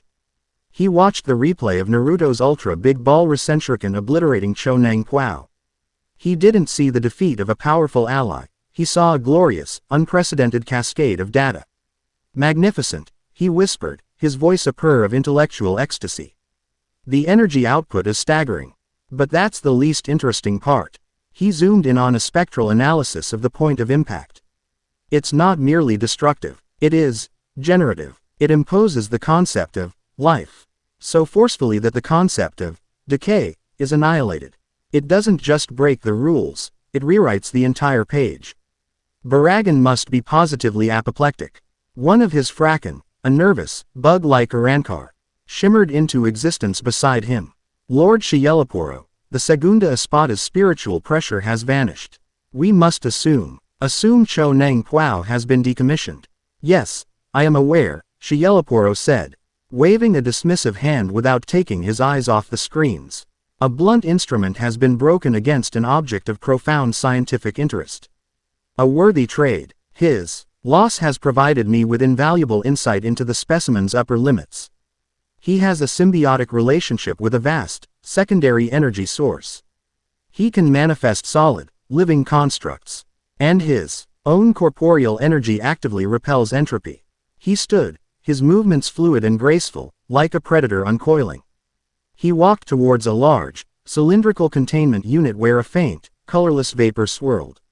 Proxies and direct confrontation have proven inefficient. Baragan's approach was crude, an attempt to smash a unique chronometer with a sledgehammer. I, however, prefer surgery. You cannot properly study a specimen if you are busy fighting for your life. He placed a hand on the glass. The former Tercera, Nelliel II Odelschwenk. Her biology is unique. Traumatic events, led with a significant loss of spiritual energy, can trigger a state of reversion. A fascinatingly inefficient defense mechanism. I have spent years perfecting a gaseous agent that replicates the I's spiritual catalyst for that reaction. The bug-like Fracken trembled. Lord Shielaporo, you intend to. I intend to remove the variable, Shielaporo said, his smile widening, a chilling expression devoid of all warmth. The specimen's primary emotional attachment is to her. She provides tactical support and emotional stability. By reducing her to her infantile state, I isolate him. I make him predictable. Anger, protectiveness. These are such simple, exploitable emotions. He turned to his subordinate. Prepare a deployment team. The Koryusaki cavern will shield them from conventional detection. But it cannot stop a vapor. We will not be engaging in a battle. We will be decontaminating the environment. The cavern felt different after the battle. The tranquility was no longer just a feature of the environment. It was a hard-won prize. The soft glow from the ceiling seemed warmer, the sound of the bubbling spring more peaceful. Naruto sat with his back against the cool rock, while Nelliel meticulously cleaned her zanpakuto with a strip of cloth, the motions practiced and precise. The lingering adrenaline had given way to a comfortable, shared exhaustion. You know, Naruto said, breaking the silence. That big toad, Gamabunta. He acts all tough, but he's a real softie. The first time I ever summoned him, I landed right on his head, and he almost threw me off a cliff. Nelliel paused her work, a small smile playing on her lips. You summon toads, giant, sword-wielding, sake-drinking ninja toads, he clarified with a grin. They're my friends. She chuckled, a low, melodic sound that seemed to make the cavern brighter. Your world is a truly bizarre place, Naruto Uzumaki. You have no idea, he laughed. We have slugs that can heal armies and ys that can turn into giant fighting staffs. A big skeleton trying to make me old and wrinkly isn't even in the top 5 weirdest things I've fought. Their banter was easy, natural. The victory had orged a new level of camaraderie between them. He was no longer just a strange anomaly, and she was no longer just a reluctant guide. They were partners. He found himself watching the way she moved, the focused intensity in her eyes, and felt a warmth spreading through his chest that had nothing to do with Kurama's chakra. Pesci and Dondochaka were celebrating in their own unique way, performing a ridiculous victory dance that involved a lot of spinning and chanting. It was absurd, but their joy was infectious. For the first time since arriving in this desolate world, Naruto felt a sense of belonging. A flicker of something that felt like home. We should move soon, Nelliel said, her tone becoming serious again as she finished her task. Baragan will not take the loss of his Fracken lightly. He will likely come himself next. And Shielaporo. Yeah, the creepy scientist is still out there, Naruto finished, his expression hardening. We hit him next. We have the element of surprise. He thinks he's the predator. The one pulling the strings. Let's show him what happens when the specimen bites back. He stood up, stretching the lingering aches from his muscles. He felt strong, confident. With Nell at his side, he felt like he could take on all of Las Noches. He took a deep breath, preparing to set out, and paused. His sage mode, which he kept active at a low level, registered something strange. A subtle shift in the cavern's atmosphere. It was an energy signature, but one so inert, so devoid of intent, that it barely registered. It was like a change in air pressure, nothing more. He dismissed it, probably just a side effect of the cavern's spirit-devouring properties. "All right," he said, turning to Nelliel. "Let's go say hello to the good doctor." She stood to join him, and then stumbled. A hand flying to her head. I feel dizzy." Naruto was at her side in an instant, his hand steadying her arm. "Nell, what's wrong?" Her body began to shimmer, a faint, translucent aura flickering around her. Her eyes widened, not with pain, but with a dawning, soul-deep horror. "No. Not again," she whispered, her voice trembling. He wouldn't." Naruto's head snapped up, his senses screaming at him now. The inert energy, it wasn't inert at all. It was a catalyst, a poison. He could feel it interacting with Nelliel's spiritual body, destabilizing it, unwinding it. "The air," he yelled. "It's the air." But it was too late. Nelliel cried out, a sound of frustration and despair, as she fought a losing battle against her own biology. Her tall, powerful form began to shrink. Her limbs shortened, her features softened, her long turquoise hair seeming to grow impossibly large around her. Her clothes, the torn remnants of her Arankar uniform, pulled around a small, childlike figure. In a matter of seconds, the proud, formidable warrior was gone. In her place, a small girl with enormous hazel eyes and a comically large, cracked helmet mask sat on the floor, looking up at him with a dazed and confused expression. "Nellie's head hurts," she said, her voice high and childlike. "Who's the big, scary blonde man?" The transformation was so complete, so absolute, that it stole the breath from Naruto's lungs. The sight of her, so small, so vulnerable, the memory of the powerful woman she had been just moments before still fresh in his mind, ignited a fire in his soul. It was a cold, white-hot rage, purer and more intense than any he had ever felt. A slow, deliberate clapping echoed from the cavern entrance.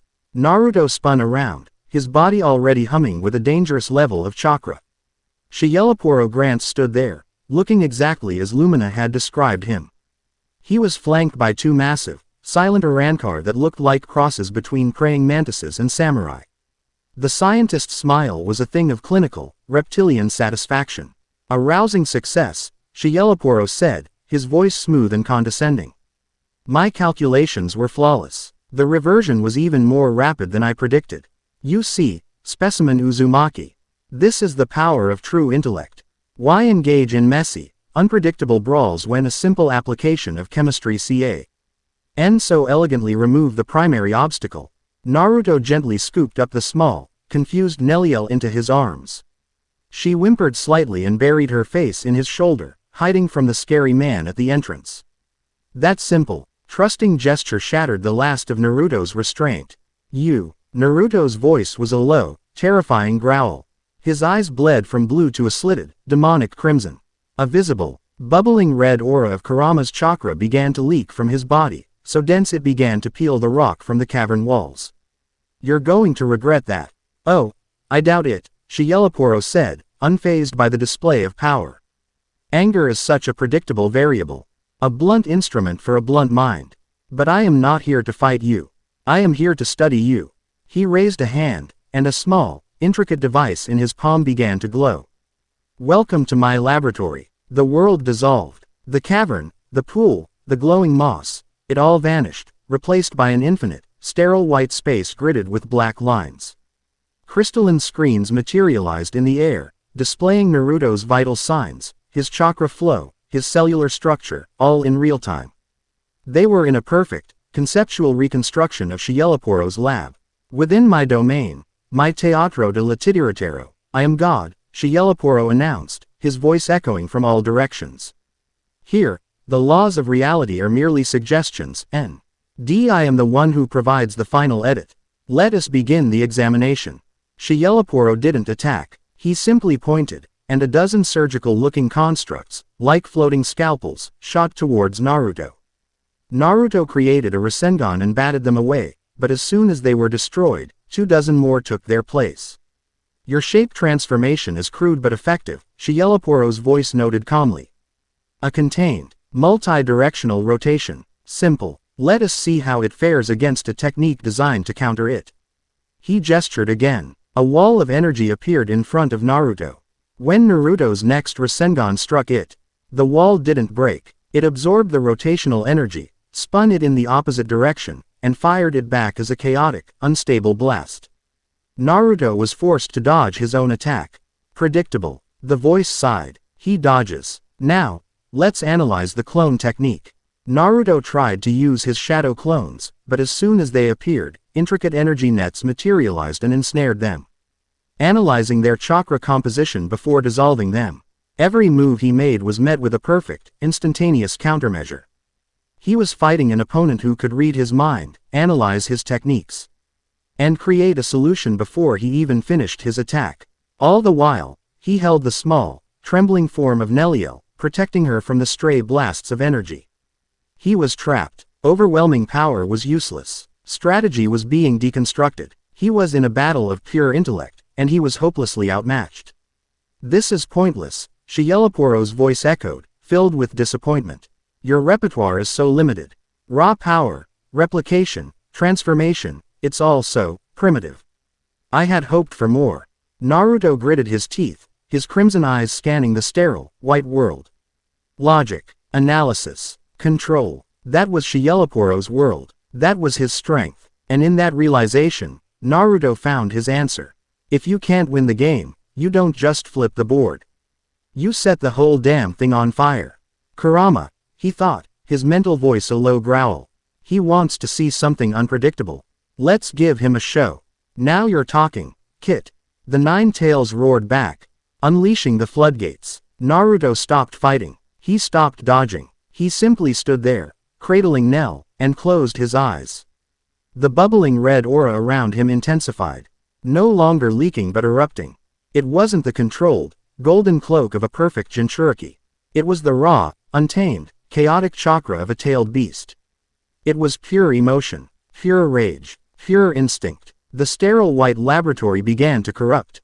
The black grid lines wavered and bled, like ink in water. The analytical screens flickered, displaying error messages and screaming static as they failed to process the raw, illogical data of pure emotion. What is this? Shieloporo's voice demanded, a note of genuine panic entering it for the first time. This energy, it has no structure, no logic. It is pure, conceptual chaos. It's messy. Naruto opened his eyes. They were no longer just slitted. They were blazing red infernos. The red chakra coalesced around him, forming the skeletal outline of Kurama's head and torso, a spectral avatar of pure fury. You wanted to study me. Naruto's voice boomed, distorted and layered with Kurama's own demonic roar. Then study this. He formed a Rasengan in his free hand. It was no longer a perfect blue sphere. It was a churning, unstable vortex of violent red and black chakra, screaming with an uncontrollable rage. This wasn't a jutsu. It was a tantrum given physical form. He didn't aim it at Shieloporo, who was now visible, frantically trying to stabilize his crumbling reality. He aimed it at the floor. He slammed the chaotic sphere into the conceptual ground. The effect was catastrophic. Shieloporo's laboratory, a world built on perfect order and logic, could not process an attack made of pure, raw chaos. It shattered. The infinite white space broke apart like a mirror struck by a hammer, shards of reality flying off into nothingness. With a deafening roar, they were back in the cavern. The force of the dime. Ensional collapsed through Shieloporo and his two guards against the far wall. The scientist's pristine uniform was torn and singed, his glasses were cracked, and his composure was utterly gone. He stared at Naruto, who stood in the center of the room, still wrapped in the terrifying red chakra, holding the child Nell close to his chest. For the first time, Shieloporo Grants, the perfect scientist, felt fear. He was not facing a specimen anymore. He was facing a primal force of nature. With a snarl of frustration and terror, he made a tactical decision. He grabbed one of his wounded guards, and in a single, horrifying motion, his body opened up and devoured his own subordinate, absorbing the Irankar's spiritual energy to fuel his escape. He vanished in a flicker of sonido, his last words echoing in the ruined cavern. The experiment is not over, you monster. I will perfect my methods. I will have you on my dissection table. The threat was empty. The immediate danger was gone. The raw, red chakra around Naruto slowly receded, his eyes returning to their normal blue. The immense power flowed back into him, leaving him panting, the sudden expenditure of such raw emotion leaving him drained. He looked down at the small girl in his arms. Child Nell was staring up at him, her wide, innocent eyes filled not with fear of him, but with a strange, tearful awe. She had seen his rage, his monstrous power, and had understood. On a primal level, that all of it had been for her. He gently brushed a stray strand of turquoise hair from her face. His resolve, which had been hardening since he arrived, now solidified into something unbreakable, something absolute. This was no longer about finding a way home. It was no longer about just surviving. Shiyelaporo had made this personal. He had taken the strong, proud woman who had become his partner, his friend, his something more, and had violated her, reduced her to this fragile state for the sake of an experiment. Naruto looked toward the distant entrance of the cavern. His gaze aimed in the direction of Las Noches. There was no more strategy, no more hesitation. There was only a promise. A cold, simple, and utterly final promise. He was going to tear the 8th tower down to its foundations and grind Shiyelaporo Grants into dust. Chapter 5 End. Chapter 6. An Echo of a King. The silence in the aftermath was heavier than any sound. The oppressive, reality-bending presence of Shiyelaporo was gone, but the violation lingered in the air like a foul poison. Naruto's rage, which had burned with the heat of a star, slowly cooled, leaving behind a cold, dense singularity of purpose in his gut. He looked down at the small girl in his arms, her wide, innocent eyes staring up at him, and the last embers of his fury were banked by a wave of profound, aching responsibility. Pesci, Dondochaka, he called out, his voice rough but steady. The two Frakken, who had been huddled behind a rock, scrambled over. Their usual comical fear was replaced with a raw, genuine terror. They looked at the child form Nelliel, and their faces crumpled. Lady Nell, Pesci whispered, his voice cracking. He did it to her again. Is she okay? Dondochaka rumbled, his large, simple face a mask of misery. She's fine, Naruto said, his tone leaving no room for doubt, as much to convince himself as them. She's just resting. He knelt and gently set Nell on her feet. She wobbled for a moment before latching onto his leg, peering shyly at her two friends. Hello, Mr. Long Nose, she said to Pesci, her voice a small, timid bell. You have a funny hat. Pesci let out a sound that was half sob, half laugh. The sight of their proud, powerful mistress reduced to this state, her memory once again fractured, was a wound reopened. Naruto felt a fresh pang of anger. But he pushed it down. He had to be the anchor now. Panic was a luxury they could not afford. Listen to me, he said, his voice low and firm, commanding their attention. We can't stay here. This place isn't safe anymore. Shiyelaporo knows where it is, and worse, he knows how to get to us. But where can we go? Pesci asked, his bravado gone. Hueco Mundo is endless, but there are no safe places. Not from an espada. Then we make one, Naruto stated simply. He straightened up, his gaze sweeping over their small, broken family. In that moment, a decision on that had been forming in the back of his mind crystallized into an unshakable plan. They would not run. They would not hide. They would carve out a space for themselves in this world, and they would defend it with everything they had. We're going to Las Noches. The two Frakken stared at him as if he'd just declared his intention to drink the desert. To Las Noches, Pesci shrieked, his voice rising in panic. Have you lost your mind? That's the nest of the spiders. We'll be walking into our own graves. He's right, Naruto agreed calmly. Which is why they'll never expect it. Shiyelaporo will think we've fled. Gone to ground. He'll send his minions scouring the outer desert. But we'll be heading straight for the heart of his power. We're going to take his home, his laboratory, and we're going to burn it to the ground. Quote. His words were laced with a chilling certainty. It was not a boast, it was a statement of intent. He was no longer reacting to threats. He was seizing the initiative. He was taking the war to them. He gently pried Nell's fingers from his leg and knelt to her eye level. Hey, Nelly, he said, his voice softening. We have to go on a little trip. It might be a little scary. But I'm going to be with you the whole time. I'm not going to let anything happen to you. I promise. She looked at him, her large hazel eyes searching his face. Some flicker of her true self, a deep, instinctual trust, seemed to recognize the sincerity in his promise. She gave a small, solemn nod. Okay, Blondie, but you have to carry me. My legs are sleepy. Deal, he said, a faint smile touching his lips. He scooped her up and settled her comfortably on his hip. She immediately rested her head on his shoulder, her small hand gripping the fabric of his jacket. The simple, physical weight of her was a grounding presence, a constant reminder of what he was fighting for. He turned back to the still hesitant Fracken.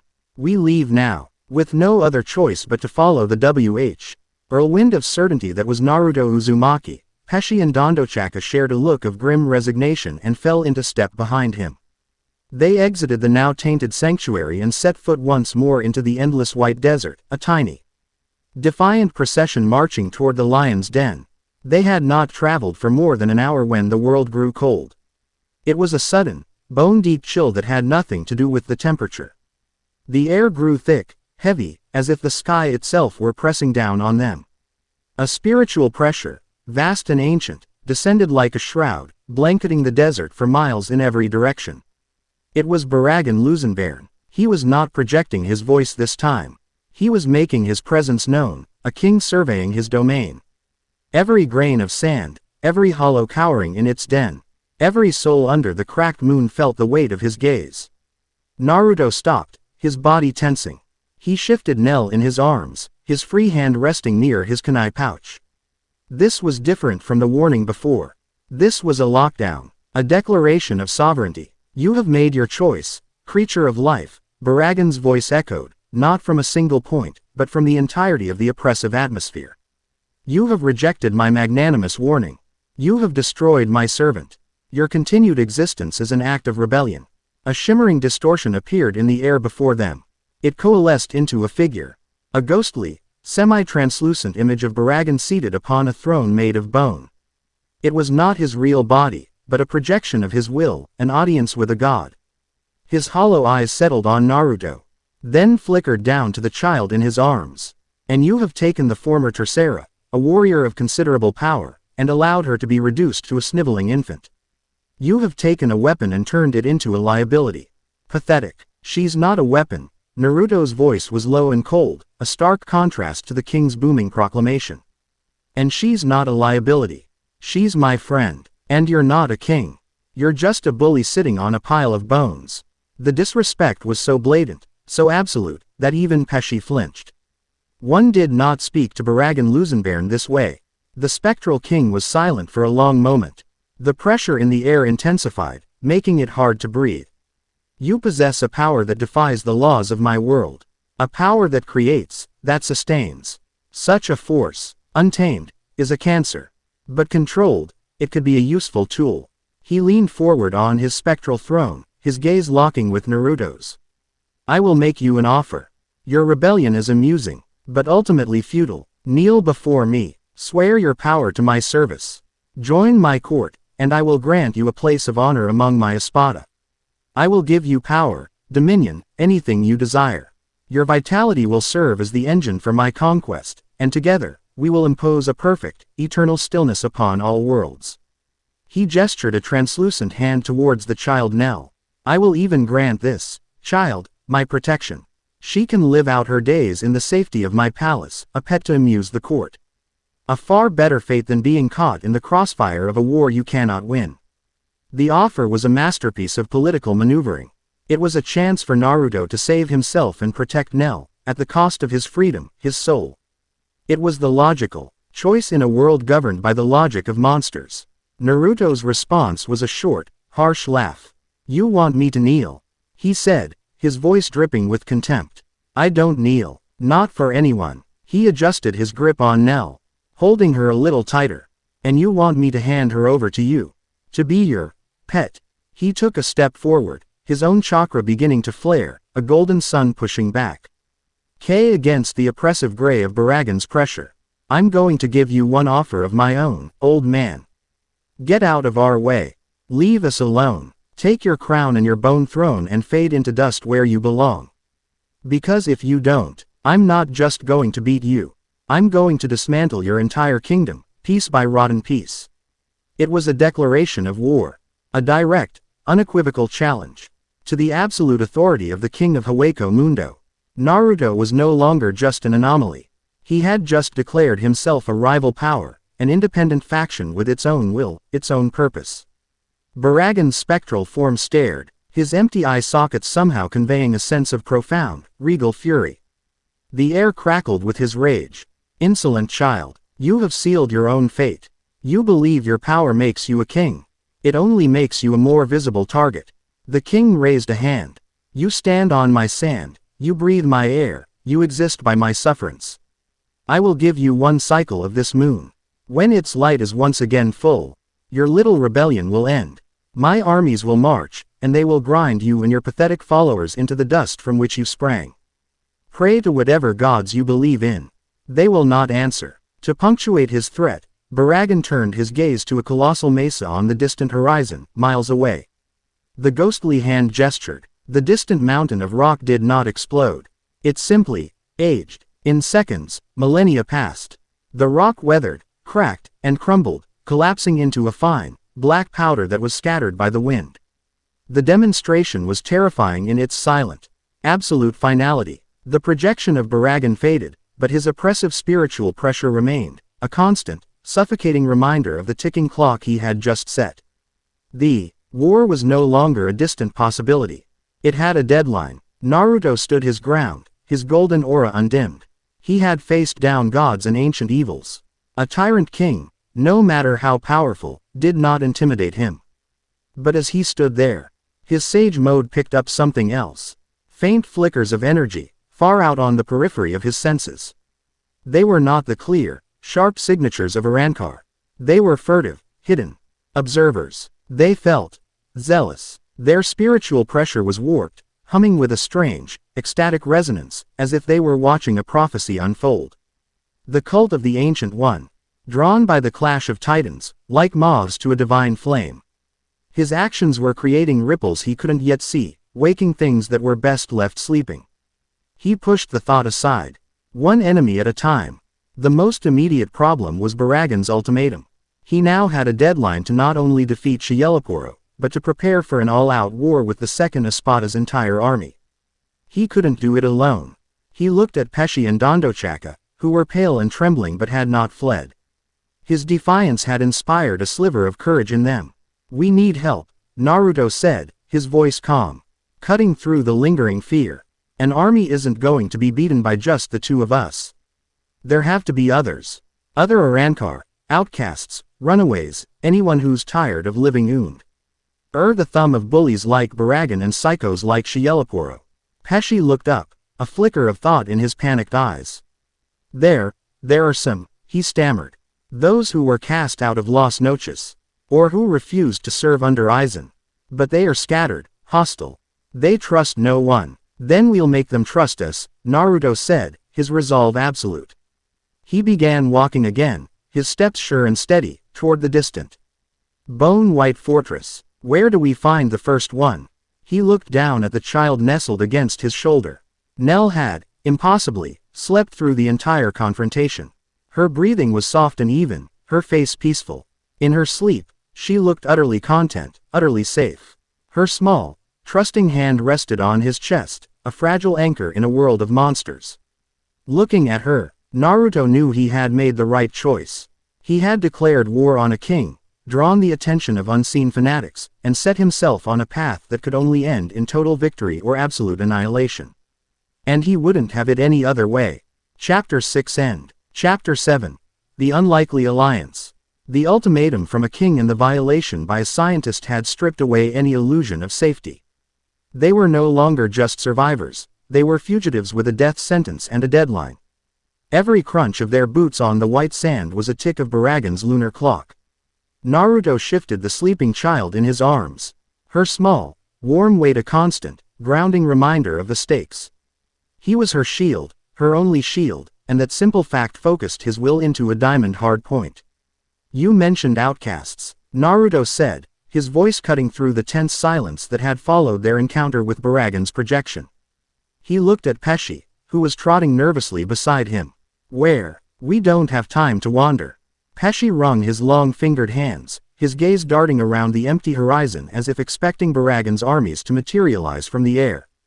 "There are places, pockets of resistance, but the strongest, the most formidable of the outcasts, they are not a welcoming sort, Naruto. They are the Tres Bestias. 3 beasts," Naruto translated, his eyes narrowing. "Sounds promising. Promisingly fatal," Pesci squeaked. They were the Fracken of the former Tercera Espada, Cheer Haribel. When Lord Aizen betrayed her, they were left without a master, without a purpose. They are fiercely loyal to her memory and violently hostile to everyone else. They carved out a territory for themselves in the forest of Manos, a place so dangerous that not even other Espada bother with it. A place no one wants to go, filled with powerful fighters who hate the current management, Naruto mused.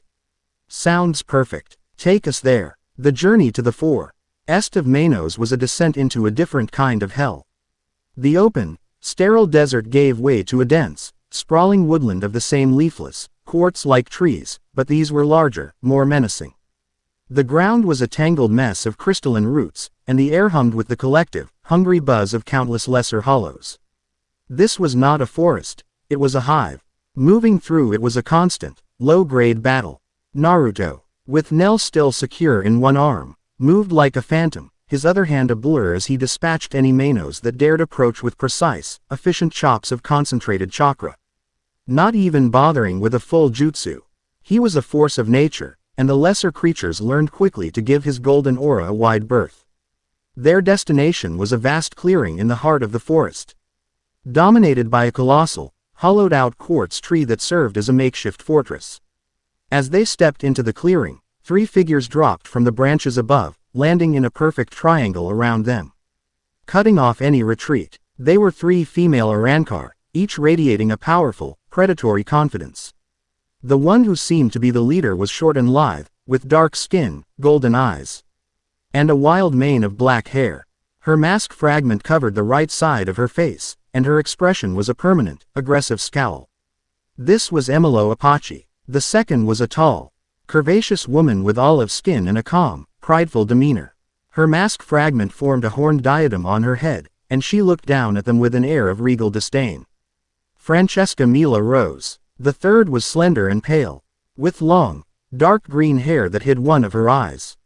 She stood with a hand on her hip, a perpetually mocking smirk on her lips.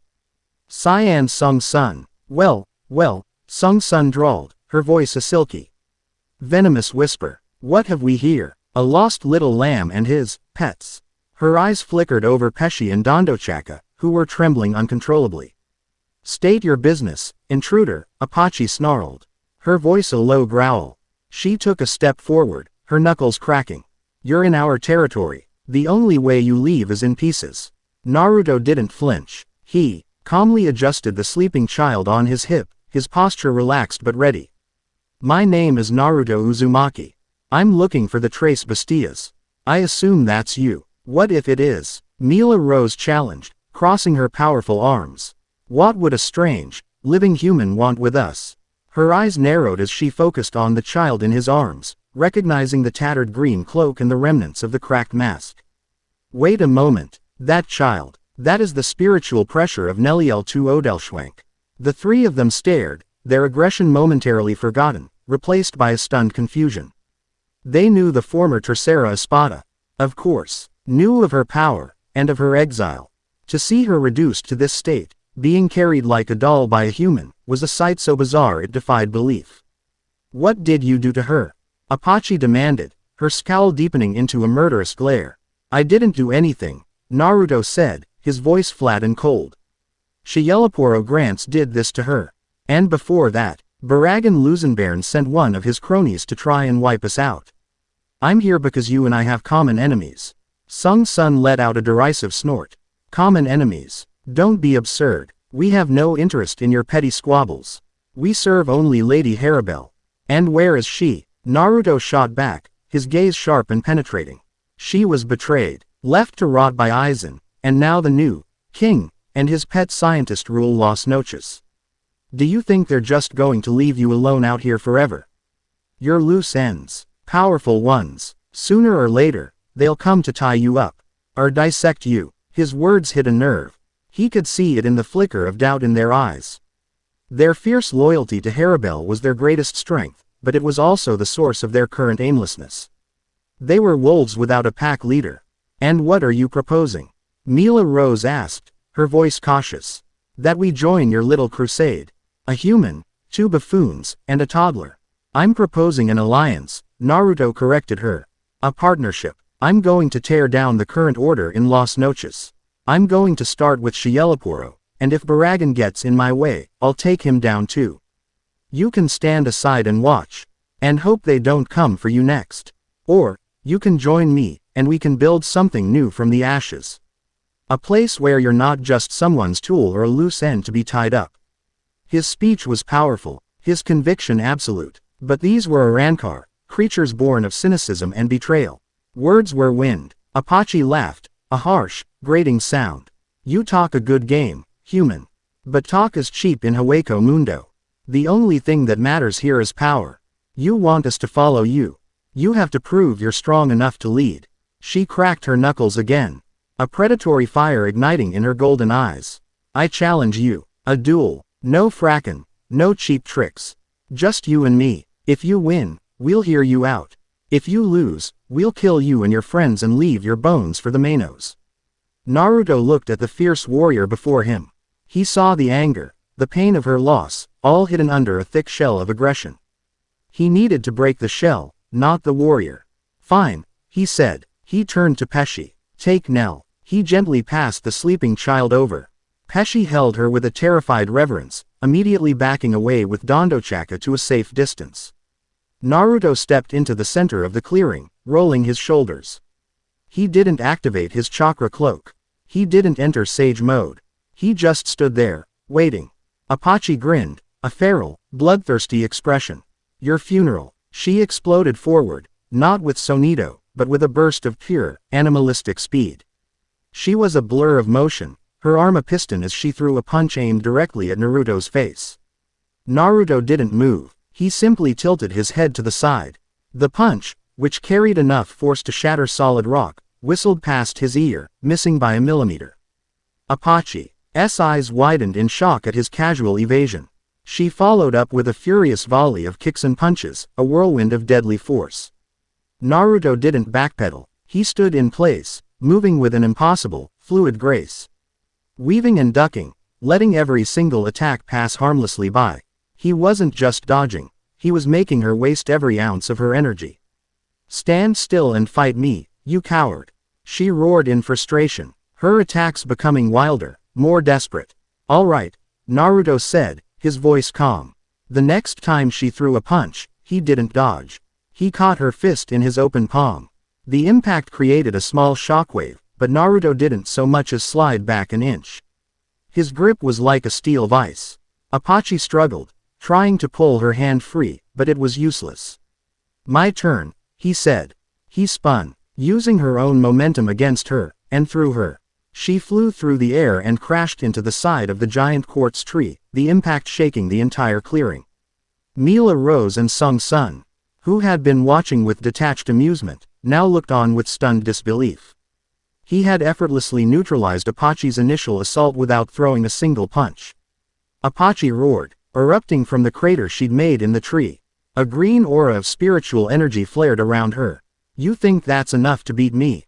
Sero. A wide, powerful beam of green energy shot from her hand. It was a point-blank blast. Impossible to dodge. Naruto didn't try to. He made a single hand sign. Shadow Clone Jutsu. A clone appeared in front of him, cupped its hands, and another clone appeared in front of the first. Rasengan. The first clone yelled. A perfectly formed sphere of chakra appeared and the second clone grabbed it, meeting the Sero head-on. The Rasengan didn't overpower the Sero, it drilled into it. The rotational energy destabilizing the beam from the inside out. The Sero imploded a few feet in front of Naruto, its energy scattering harmlessly. Apache stared, breathless. He had countered her Sero with a technique she couldn't even comprehend, using 2 copies of himself. You're strong, Apache, Naruto said, his voice genuine. The two clones dispelled in puffs of smoke. You're fast, and you've got a lot of heart. But you're fighting with pure rage. It makes you predictable. Shut up, she screamed, and charged again. This time, Naruto met her head-on. But he didn't trade blows. As she came into range, a dozen shadow clones erupted around her, boxing her in. They didn't attack. They moved in perfect, synchronized patterns, parrying her strikes, redirecting her kicks. Flowing around her like water.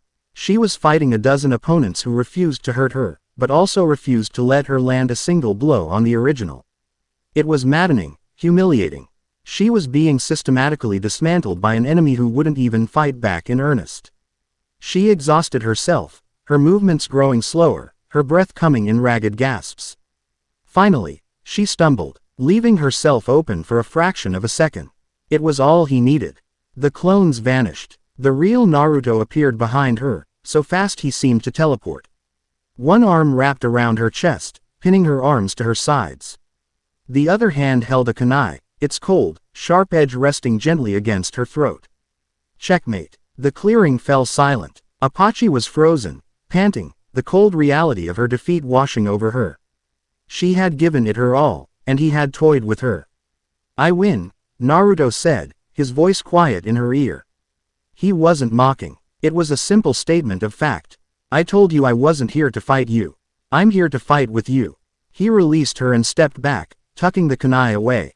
Apache stood there for a moment, her back to him, her shoulders slumped in defeat. Then, slowly, she turned around. The rage was gone from her eyes, replaced with a grudging, astonished respect. How? She asked, her voice barely a whisper. What are you? I'm a guy who doesn't like bullies, Naruto said with a small smile. And who's really stubborn? He looked past her to the other two, who were now regarding him with a completely different expression. Baragan gave me a month. One lunar cycle before he sends his army to wipe us out. I can't beat an army alone. But with you three, with your power, we might just have a chance. Mila Rose and Sung Sun looked at each other, then at the defeated Apache. He had won. He had proven his strength, not by crushing his opponent, but by showing an overwhelming superiority with restraint. It was a language they understood and respected. Lady Harabelle taught us that sacrifice for a cause is noble, Mila Rose said, her voice thoughtful. But she is gone, and our cause with her. Perhaps, it is time for a new one. He's insane, Sung Sun added. Though her usual mocking tone was gone, replaced by a grudging curiosity. Charging into Las Noches, challenging two Espada at once, it's the most ridiculous plan I've ever heard. It might actually be fun. Apache finally looked up, her golden eyes meeting Naruto's. Fine, she grunted. You're strong. Stronger than me. We'll join your stupid army. She jabbed a finger at his chest. But on one condition. We do this for Harabelle. We get revenge for her. And when it's over, you help us find out what really happened to her. You have my word, Naruto said, his expression serious. An alliance was forged. A fragile, unlikely, but powerful one. The four of them, a human shinobi and three beast-like Arankar, stood together in the heart of the enemy's territory, the first founding members of a rebellion. Later, as a fragile truce settled over the clearing, Naruto found a quiet spot on one of the high branches of the great tree, looking out over the forest. The Tres Bastillas, while now allies, were still a whirlwind of abrasive energy, and he needed a moment of peace to think, to plan. The weight of leadership, of the impending war, settled heavily on his shoulders. It is a heavy burden, isn't it? He turned. Nelliel stood behind him, no longer a child, but her tall, adult self once more. The reversion had worn off. She looked tired, the shadows under her eyes more pronounced, but she was whole. Nell, he breathed, a wave of relief so profound it almost buckled his knees washing over him. You. Yes, she said softly. I am. Thank you, Naruto. She walked to the edge of the branch and stood beside him, her gaze following his out to the horizon, where the distant walls of Las Noches were just visible. Pesci told me what happened. With Shiyelaporo, with Baragan, with the Tres Bastillas. She looked at him, her hazel eyes filled with an emotion he couldn't quite name. You took on the entire world for me. He hurt you, Naruto said, his voice a low growl of remembered anger. He tried to turn you into a tool, a weakness. I wasn't going to let that happen. No one has ever fought for me like that, she said, her voice barely a whisper. Not even when I was an Espada. I was a symbol of power, a commander. No one ever saw me. I see you, Nell, he said, his voice softening. He looked at her, at the strength and vulnerability warring in her eyes. I see the warrior, and the protector. I see the woman who would rather be exiled than abandon her friends. I see all of it. The air between them grew thick, charged with unspoken words and the raw, electric tension of their shared journey. They had been through fire together, seen the worst and best of each other. They were two warriors from different universes, standing on a tree branch in a world of monsters. Finding an impossible moment of peace, she turned to face him fully, the pale moonlight of Hueco Mundo illuminating her features. Naruto, she began, then hesitated. As if the words were too heavy to speak. He waited, his heart pounding a slow, heavy rhythm in his chest. She reached out, her hand gently touching his cheek. Her fingers were cool against his skin. You were the sun, she whispered. Her voice filled with a quiet awe. You fell into this endless night and you brought the dawn with you. And then, before he could process the poetry of her words, she leaned in and pressed her lips to his. It was not a kiss of fiery passion or desperate relief. It was soft, hesitant, and filled with a profound, aching tenderness. It was a thank you. It was a promise. It was an admission. It was the quiet, irrefutable truth of a bond forged in the crucible of a dead world. It was a spark of impossible life in the heart of despair. Naruto's mind went blank. His hands, acting on an instinct deeper than any combat training, came up to gently cup her face, his thumb stroking her cheekbone. He kissed her back, pouring all of his relief, his fierce protectiveness, his burgeoning, terrifying affection for her into that single, gentle press of his lips. When they broke apart, they simply looked at each other, the space between them now different, forever changed. The war was coming. The deadline was ticking. Insurmountable odds lay before them. But in that moment, standing together under the cracked moon, they had found something worth fighting for, something more than just survival. They had found each other. Chapter 7 End. Chapter 8. War for the White Sands. The full moon of Hueco Mundo was a malevolent, cracked eye in the perpetual dark. Its pale, cold light bleached the white desert, stripping it of all color, leaving only stark black shadows in its wake. This was the end of the cycle. This was the day the king's promise came due. In the grand, hollowed-out tree fortress of the Tres Bastillas, there was no panic. There was a low, humming tension, the coiled spring energy of predators waiting for the hunt. In the days following their alliance, Naruto had transformed them. He hadn't tried to change their aggressive natures, he had merely channeled them. He introduced them to concepts that were utterly alien to the Arrancar mindset: coordinated strikes, feints, strategic retreats, and the absurdly effective tactic of using clones for reconnaissance. He stood now with Nelliel on the highest branch, a makeshift command post overlooking the vast clearing. The Tres Bastillas were positioned at the forest's edge, a lethal vanguard. Pesci and Dondochaka, to their credit, had refused to hide, taking up a position as a last-line defense for the now empty fortress. "They're coming," Naruto said, his voice calm. His sage mode was fully active, a perfect sensory net cast for miles across the desert. He could feel them, a legion, a moving sea of spiritual pressures, all marching with a disciplined, unnerving uniformity. It was an army of the dead, marching to the beat of a single, entropic heart. Nelliel stood beside him, her gaze fixed on the horizon. The awkwardness that had followed their kiss had quickly been burned away by the urgency of their preparations, forged into a seamless, unspoken trust. They moved around each other with an easy familiarity, their thoughts seemingly in sync. A shared glance conveyed more than a full conversation.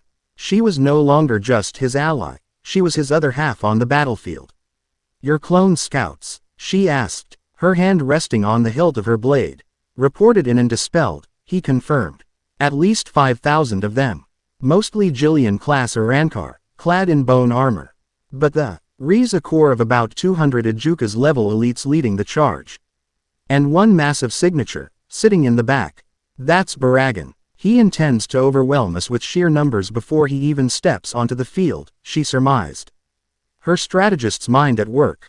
That's the plan, Naruto said with a grim smile. So, we'll just have to be bigger. He looked down at Apache, Mila Rose, and Sung Sun. Ready, he called out. We were born ready, human. Apache roared back, a wild, ecstatic grin on her face. The prospect of a real battle, a war against the king himself, had ignited a fire in her. Let's see if your little tricks work against a real army, Sung Sun added, a flicker of genuine excitement in her eyes. Naruto took a deep breath. He brought his hands together in his signature cross-shaped seal. Then let's give them a welcome they won't forget. Shadow Clone Jutsu. The clearing erupted in a storm of smoke. When it cleared, the landscape was transformed. 1,000 Naruto Uzumakis stood in perfect formation, each one crackling with golden chakra, a Rasengan already spinning in their palm. It was an instant army, a legion of suns created to meet the legion of the dead. The sight was so audacious, so utterly impossible, that even the battle-hardened Tres Bastias stared in momentary, slack-jawed awe.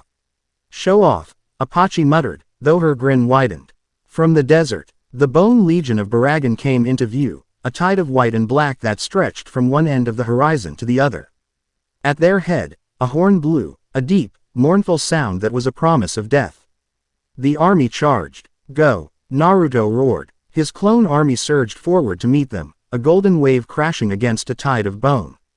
The desert floor erupted in a continuous, rolling thunder of 1,000 simultaneous Rasengans detonating against Hiero armor. The initial clash was a maelstrom of spiritual energy and chakra, a chaotic, brutal meat grinder. Clones were dispelled by the dozens, but for every one that vanished. It took 2 or 3 of Baragan's soldiers with it. It was a war of attrition Naruto was more than willing to fight. This was the feint. The clone army was not meant to win, it was meant to sow chaos. To shatter the enemy's disciplined formation, and to create openings. Now, Nelliel commanded. The Tres Bastias moved. Apache became a green-tinged blur, wading into the thickest part of the fighting. She didn't bother with finesse. She was a hurricane of fists and feet, shattering bone armor and skulls with pure, unadulterated force. Mila Rose, a warrior queen, summoned a massive, lion-headed serpent of green energy that tore through the enemy ranks, devouring dozens of soldiers at a time. Sung Sun was the artist of the group, her movements fluid and precise. Her bladed sleeves extending to whip through the chaos, decapitating the elite Ijuka's commanders with a grace that was as beautiful as it was lethal. They were magnificent, they were terrifying, and they were tearing the heart out of Baragan's vanguard. From his perch, the real Naruto acted as the battlefield commander. He directed the flow of his clones, shoring up weak points, creating diversions, and identifying high-value targets for the Tres Bastias to eliminate. He and Nelliel were the nerve center of the entire operation. But the enemy was an army.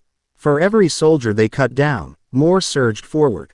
One of the Ijuka's commanders, a hulking, four-armed brute, broke through the line and charged directly at Sung Sun while she was engaged. Sung Sun, behind you! Mila Rose yelled. But before the brute could land its blow, a flash of green light intervened. Nelliel was there, her broken blade easily parrying the monster's 4 swords.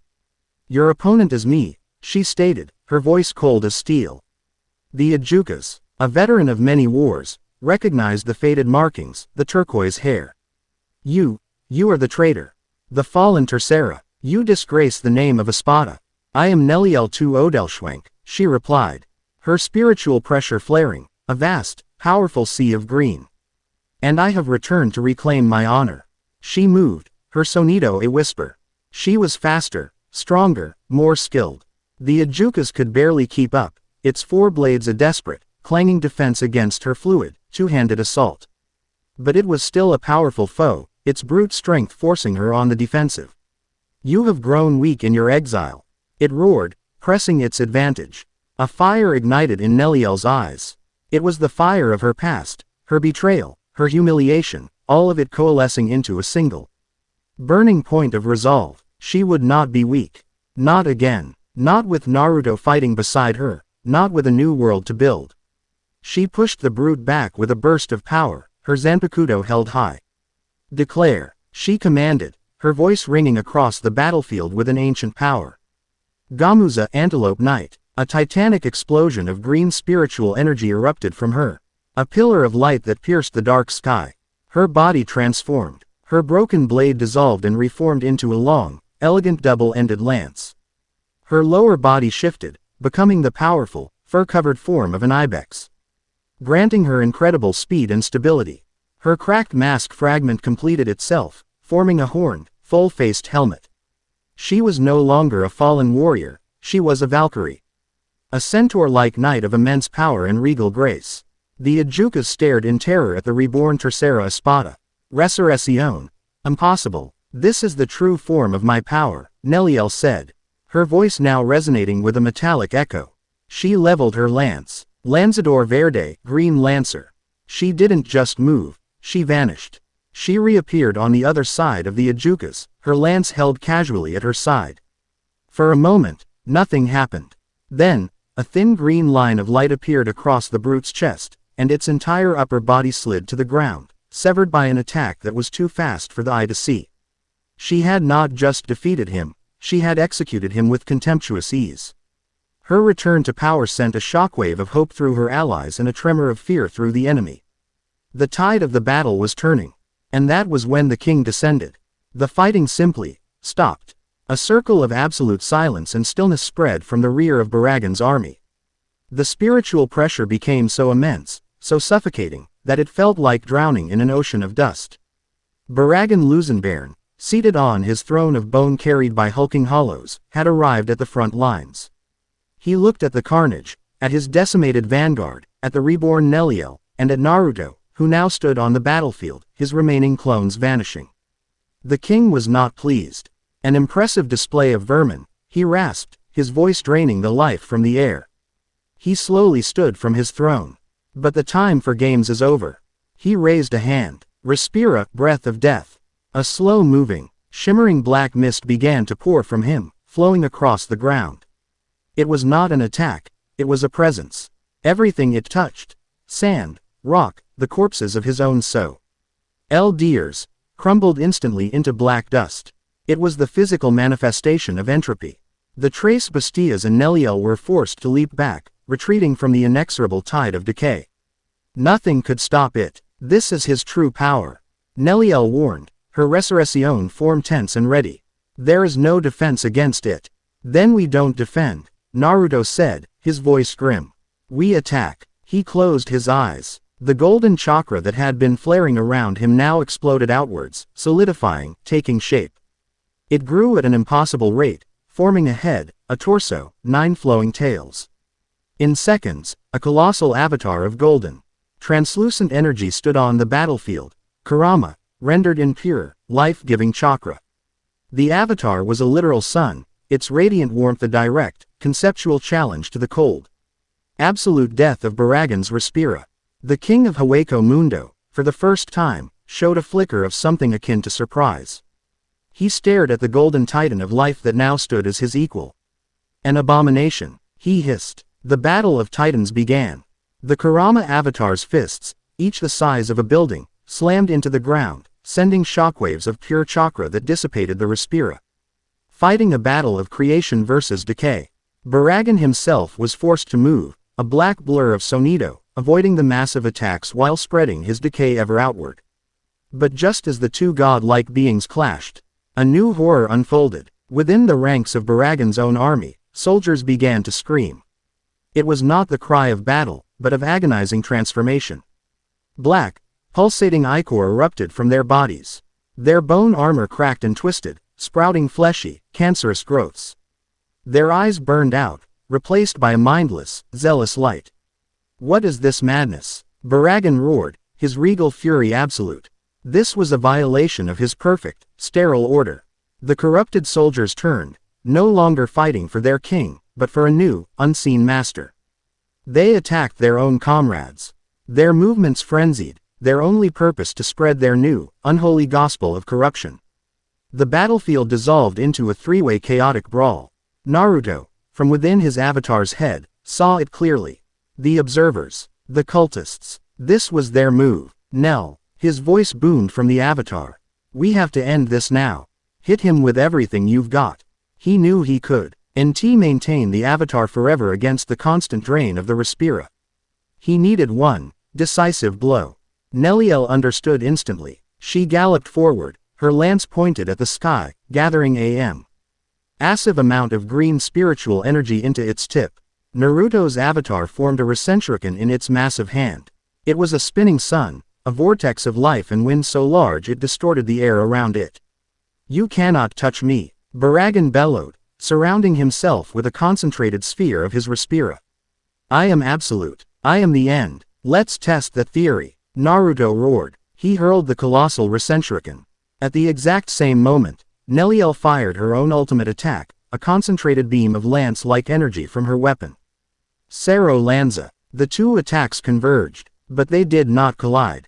Nelliel's Sero, a piercing, hyper-dense beam, struck the Recentrican from behind. It didn't merge with it, it became a core, a focused tip for the spinning vortex of wind and chakra. The Recentrican's chaotic, shredding power was now focused into a single, unstoppable point. The combined attack, a drill of life, wind, and pure spiritual force, slammed into Baragan's shield of decay.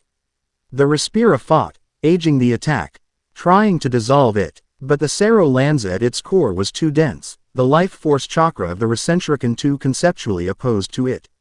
For a moment, there was a stalemate. Then, with a sound like tearing reality, the attack broke through. It didn't hit Baragan directly, but it grazed his side, shattering a piece of the bone crown on his head and tearing a deep gash in his shoulder that did not bleed, but leaked black dust. Pain. For the first time in millennia, Baragan Lusenbairn felt pain. He stared at his wounded shoulder, then at the crack in his crown, his symbol of authority. He looked at the chaos of his battlefield, his own soldiers corrupting and turning on each other. He looked at the Golden Titan and the Antelope Knight, who were preparing another assault. And the king of Hueco Mundo, the embodiment of the end, made a choice. He was a king, not a martyr.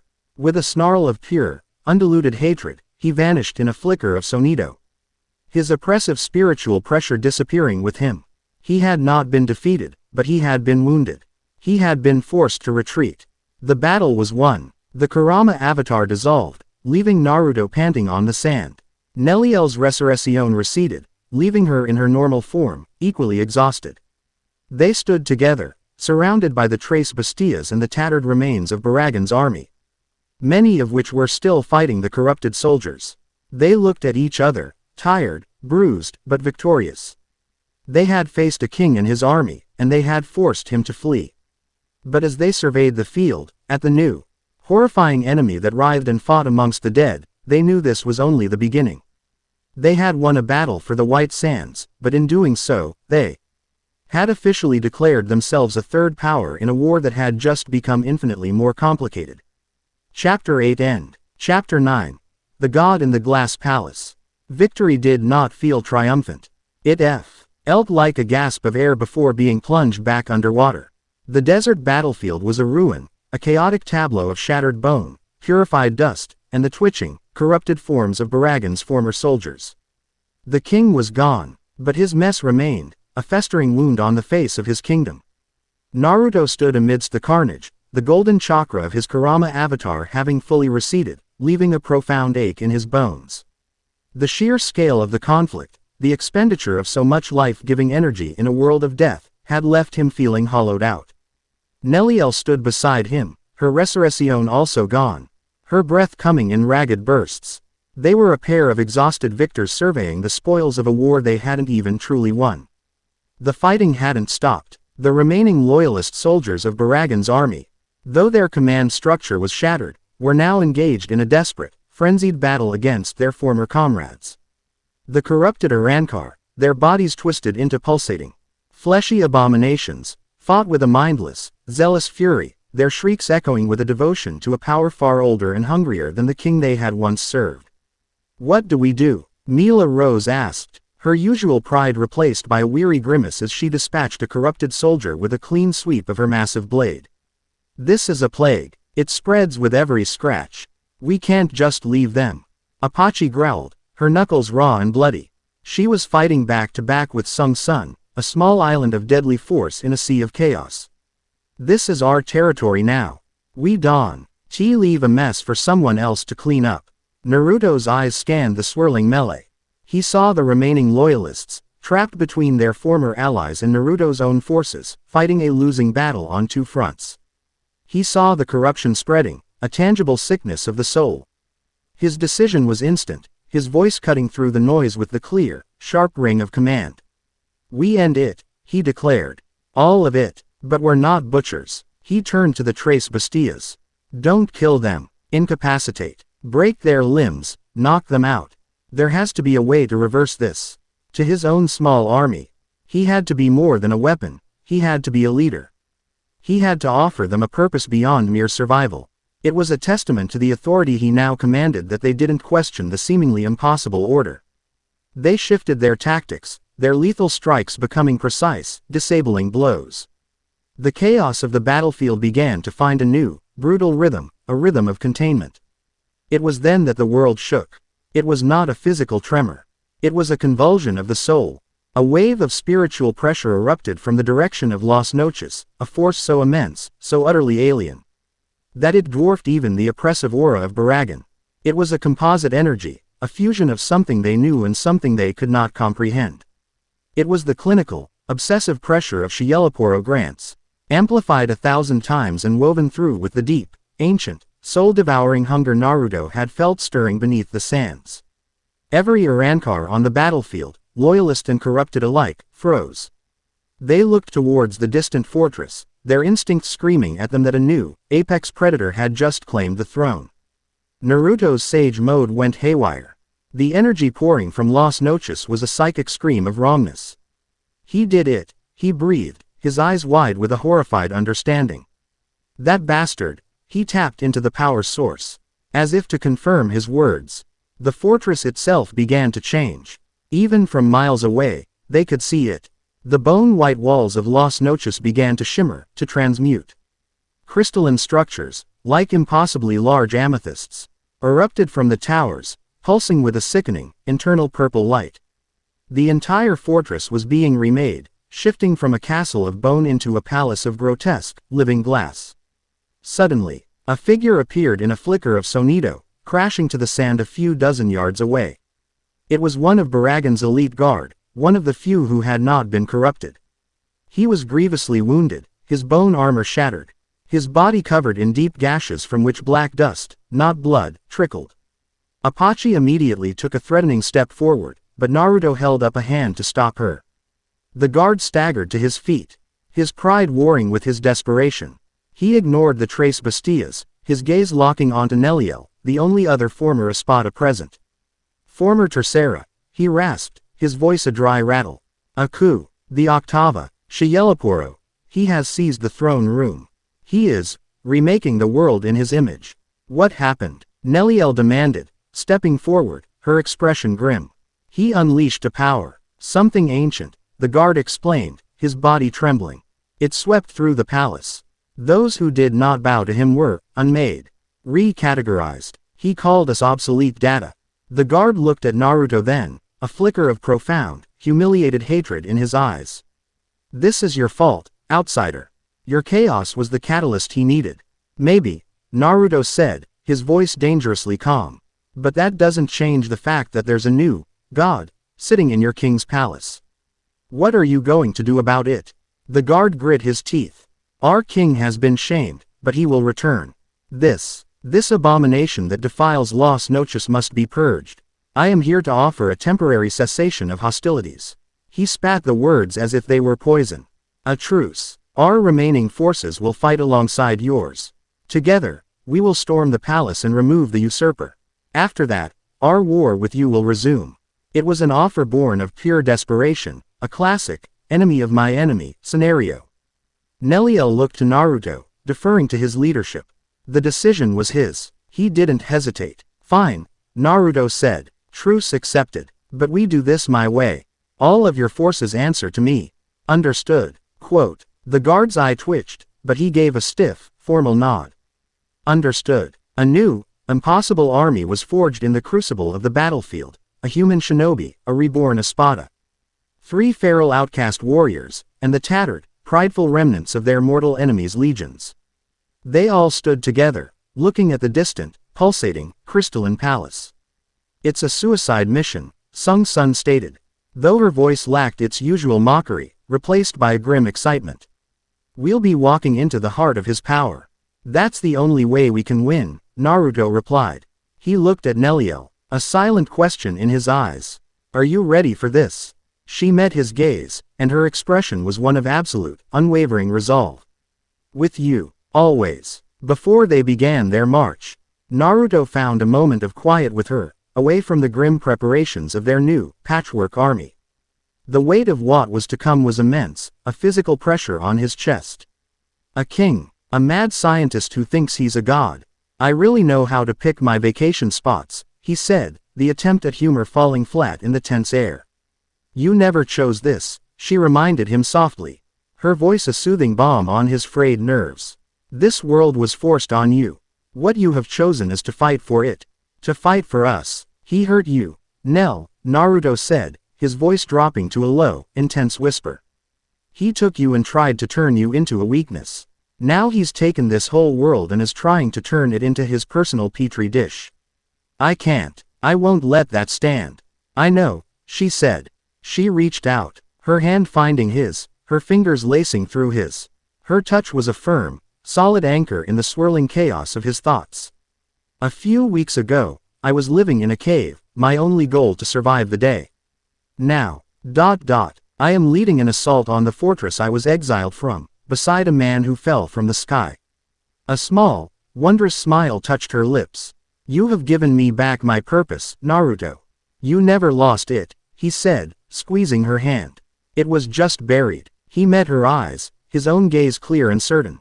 "When this is over, when we've taken down Chielipo, RRO and figured out what to do with the grumpy old king, we build something new. A place where people like you and the Trace Bastias, and even idiots like Pesci and Dondochaka, don't have to hide. A real home. Together." It was more than a plan, it was a vow. A promise for a future in a world that had never offered one. Nelliel's eyes shone with an emotion so deep it stole his breath. She leaned in and gave him a short, firm kiss. A seal on their promise. Together, she affirmed. There was no hesitation, no doubt. It was the simplest and most profound truth in their universe. With their resolve cemented, they returned to their army. The march to Las Noches was a grim, silent affair. The closer they got, the more the world seemed to warp. The white sand was veined with pulsating purple crystal, and the air itself hummed, whispering with the insidious, seductive promises of the Ancient One, now given a voice through its new prophet. They stopped at the foot of the fortress. It was unrecognizable. The massive gate of bone was gone, replaced by a shimmering, crystalline barrier that seemed to ripple like water. The entire structure pulsed with a soft, violet light, beautiful and utterly horrifying. It was a palace, yes, but it was also a tomb, a temple, and a laboratory, all in one. Naruto looked at the faces of his unlikely army. He saw fear, hatred, and a desperate, burning resolve. He saw Arankar, who had been enemies hours before, now standing shoulder to shoulder. He saw Nelliel, her expression as solid as forged steel. He felt the weight of all their hopes, their futures, on his shoulders. He stepped forward, the Nine Tails chakra mode flaring to life around him, a defiant, golden sun against the sickly purple glow of the palace. "He thinks he's a god in there," Naruto's voice rang out, clear and strong.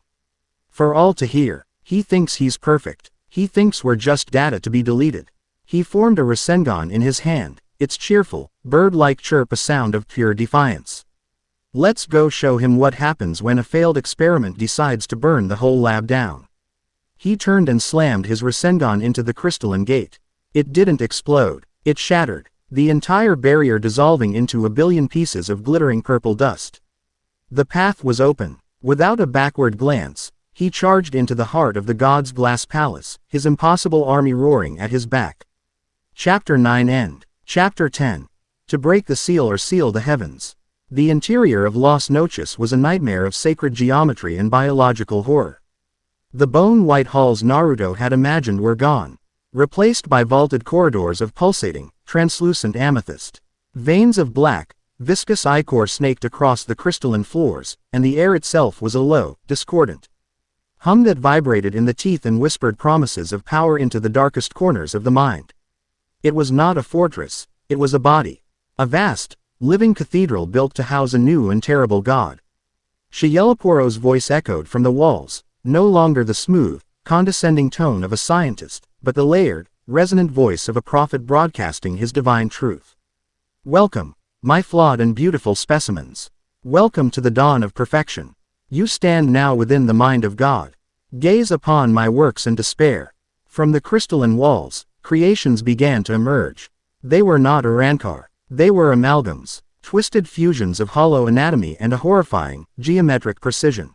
Creatures with limbs like surgical steel, faces that were multifaceted crystals, and sarrows that fired not as beams of energy, but as waves of pure, conceptual data that sought to rewrite whatever they touched. This was the gauntlet. Truce breaker. Apache roared, pointing at Baragan's ranking officer. You and your bone heads. Take the right flank. We'll take the left. The officer, a proud Urankar named Geraldo, grit his teeth at the casual disrespect but nodded sharply. For the honor of the king, he bellowed, and his tattered legion, a mix of Urankar who now fought for their pride and their lives, charged. The battle that erupted in the crystalline halls was one of desperate, chaotic synergy. The Trace Bastias were a whirlwind of feral power, their raw, untamed attacks a perfect foil to the creation's rigid, geometric patterns. Baragan's soldiers, disciplined and proud, formed a shield wall, their coordinated sarrow volleys providing covering fire. It was an impossible, beautiful mess, two factions who had been trying to kill each other hours ago now fighting as a single, furious unit. Naruto and Nelliel were the heart of the storm. They moved as one, a golden sun and a green comet, their contrasting energies a perfect harmony of destruction. Naruto's clones multiplied, creating diversions, rescuing flanked soldiers, and using Rasengans to shatter the larger constructs. Nelliel was a whisper of motion and a flash of steel, her lance a blur as she pierced the crystalline cores of their enemies. Her reborn power on full, glorious display. They fought their way deeper, through halls that shifted and changed, past walls that wept tears of black ichor, until they reached the heart of the palace. The throne room, now remade into a vast, spherical chamber. The grand cathedral of the specimen. And in the center, they saw him. Shiyelaporo Grants was no longer an Urankar. He was suspended in the air, his limbs elongated and fused into the crystalline structure of the chamber itself. Tubes of pulsating purple energy fed into his body, which was now a grotesque fusio. Of his original form and the geometric, crystalline biology of his creations. He was a conductor, a living processor, the nexus point between the Ancient One's raw power and this newly manifested reality. His eyes, now 100 multifaceted lenses, all focused on Naruto. You have arrived, his voice boomed, a chorus of 1,000 whispers. The primary specimen, the beautiful, chaotic flaw in an otherwise perfect universe. I have been watching your battle. Such passion, such loyalty, such inefficiency, all these messy emotions, these pointless struggles. I will offer you a gift. The gift of purpose, the peace of perfection. He raised a hand, and the very structure of the room seemed to bend to his will. Nelliel, Naruto said, his voice low and urgent, never taking his eyes off the transfigured scientist. He's not the real enemy. He's just the antenna, the power source, she breathed, understanding instantly. He's channeling it from somewhere. I can feel it, Naruto confirmed, his sage mode screaming. It's beneath us, a singularity, a hole. I have to get to it. I have to cut him off. Insolence, Shiyelaporo roared, as if hearing his thoughts. There is nothing but me. I am the beginning and the end. A colossal guardian, a 20-foot-tall crystalline knight, materialized before him, its blade radiating a palpable cold. Go, Nelliel said, her voice an iron command. She stepped in front of Naruto, leveling her lance at the knight and the god prophet behind it. The army and I will keep him busy. We will buy you the time you need. She glanced back at him, a fierce, brilliant smile on her face. Just try not to get yourself erased from existence, you hear? Wouldn't dream of it, he grinned back. He looked at Apache and the others. You heard the lady. Give 'em hell. With pleasure. Apache screamed, And she, Mila rose, and Sung Sun charged, a three-headed beast of pure fury, to support Nelliel. Naruto didn't hesitate. He slammed his fist into the crystalline floor, shattering it, and leapt down into the darkness below. He fell into a space that was not a space. It was a corridor of pure, conceptual energy, a tunnel that led down into the foundational code of Hueco Mundo. The whispers were no longer whispers, they were a deafening chorus, a symphony of temptation. You are tired, son of prophecy. The voice was not male or female. It was the sound of stars dying. You have fought for so long. For a village that shunned you. For friends who left you. For a world that is not your own. Is it not enough? Naruto gritted his teeth, pushing forward. His chakra a shield against the psychic assault. Lay down your burden, the voice purred, showing him images in his mind. He saw himself back in Konoha, the war over, lauded as a hero, sitting on the Hokage monument. The sun warm on his face. He saw a peaceful, simple life. All of this can be yours. No more fighting, no more pain, only the sweet, silent peace of non-existence. Join our perfect stillness. Get out of my head. Naruto roared, flaring his chakra. He broke through the last of the illusions and found himself in a vast, silent chamber at the heart of Las Noches. There was no floor, no ceiling, only an infinite, starless void, and in the center of it all, floating in the absolute nothingness, was a hole. It was a sphere of perfect, absolute blackness, a wound in the fabric of reality that did not radiate energy, but consumed it. It drank the light, it ate the silence. It was the physical manifestation of the Ancient One's hunger, the seal that held its true form at bay. And the seal was cracking. Veins of Shieloporo's purple energy were latched onto it, siphoning its power, widening the cracks with every pulse. This was the core. Naruto knew, with an absolute certainty that transcended logic, that he could not destroy it. A Rasenshuriken would be eaten. A tailed beast bomb would be a drop in an infinite ocean. To fight it with energy was to feed it. You see, the voice of the Ancient One whispered, emanating from the sphere itself. All things lead to me. All power, all struggle, all life. It is the ultimate destination. Surrender. No, Naruto said, his voice quiet but unshakable in the void. You're wrong. He floated before the singularity of hunger, and he thought of his life. He thought of the loneliness of his childhood, but then he thought of Iruka's hand on his head. The first warmth he had ever known. He thought of the pain of Sasuke's betrayal, but then he thought of their final, exhausted reconciliation in the Valley of the End. He thought of the burden of being a Jinchuriki. But then he thought of Kurama's grudging friendship, the bond that had saved the world. He thought of falling into this dead, empty world, and then he thought of Nelliel's smile, of her hand in his. Of the promise they had made. His life was not a story of struggle. It was a story of bonds. Of connections. And chakra was the energy of that connection. You're an ending, Naruto said to the void. A slow, brilliant smile spreading across his face. But I'm a beginning. He closed his eyes and brought his hands together. He didn't gather chakra for an attack. He gathered all of himself. All his memories, all his pain, all his joy, all his love. He gathered the vibrant, life-affirming energy that was his very soul. The golden cloak of the Six Paths Sage Mode ignited around him. A defiant sun in the absolute darkness. You're hungry, he said. Then have a feast. He plunged his hands into his own chest and pulled. From his body, he drew a swirling, golden sun of pure, unadulterated life force. It was the essence of his chakra, the physical manifestation of every bond he had ever made. He pushed this sun forward, not as an attack, but as an offering. He pressed it against the cracked, black seal. The effect was instantaneous. The void screamed. The Ancient One, a being of pure, conceptual emptiness, could not comprehend the sheer, positive existence of Naruto's energy. It was not a weapon, it was a poison. A poison made of life, of hope, of love. The golden energy flowed into the cracks of the seal, not breaking it, but mending it. It was a new lock, forged from an element the prisoner could not even touch. Up above, in the Grand Cathedral, Shieloporo felt his connection sever. No, he shrieked, his voice losing its divine resonance, becoming his own again. The crystalline structures of his body began to crack, the purple light flickering and dying. The limitless power he had wielded vanished, leaving him weakened, exposed, and trapped in his monstrously transfigured body. Nelliel saw her opening. The colossal guardian knight before her flickered and dissolved into dust. Her path was clear. "This is for what you did to me," she said, her voice a low, cold fury. "For what you tried to do to him. For what you did to this world."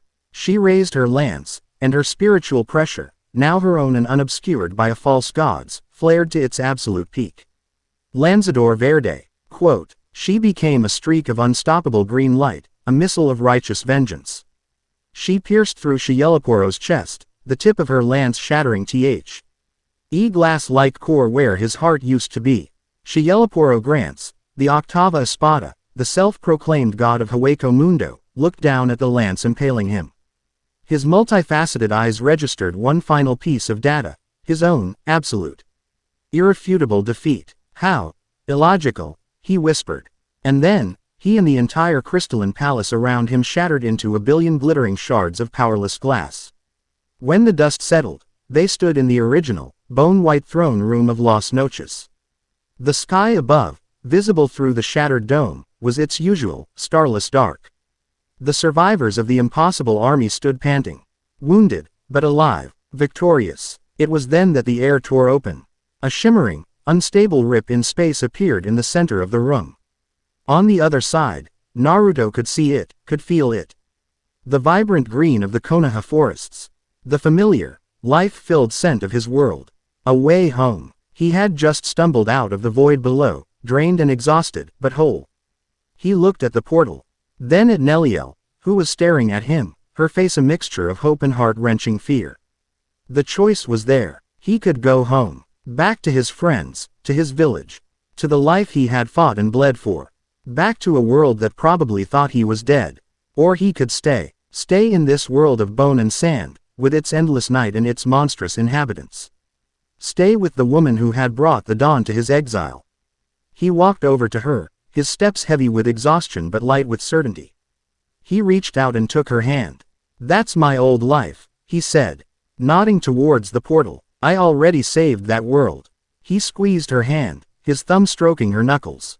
He looked around the ruined throne room, at the Tres Bastias, at the serve. Iving Arankar who were now looking at him not with fear or hatred, but with a grudging, awe-filled respect. This one still needs some work." He looked back at her, his blue eyes clear and full of a love that was as bright and defiant as his chakra. "My home is where my friends are, Nell. My home is with you." The relief that washed over her face was the most beautiful thing he had ever seen. The portal, its invitation declined, wavered and snapped shut, leaving them once again under the pale, cracked moon of Hueco Mundo. Naruto Uzumaki, the hero of Konoha, stood hand in hand with Nelliel to Odelschwenk. The once and future queen, in the heart of their broken, conquered castle. They were surrounded by an army of outcasts and enemies, with a vengeful, dethroned king still lurking in the shadows and the whispers of a sealed, ancient hunger still echoing from the deep. The challenges before them were immense. The future was unwritten, but for the first time, under the endless night, it looked bright. The sun had found its place, not just in the sky, but in the heart of a kingdom waiting to be born anew. Chapter 10 End.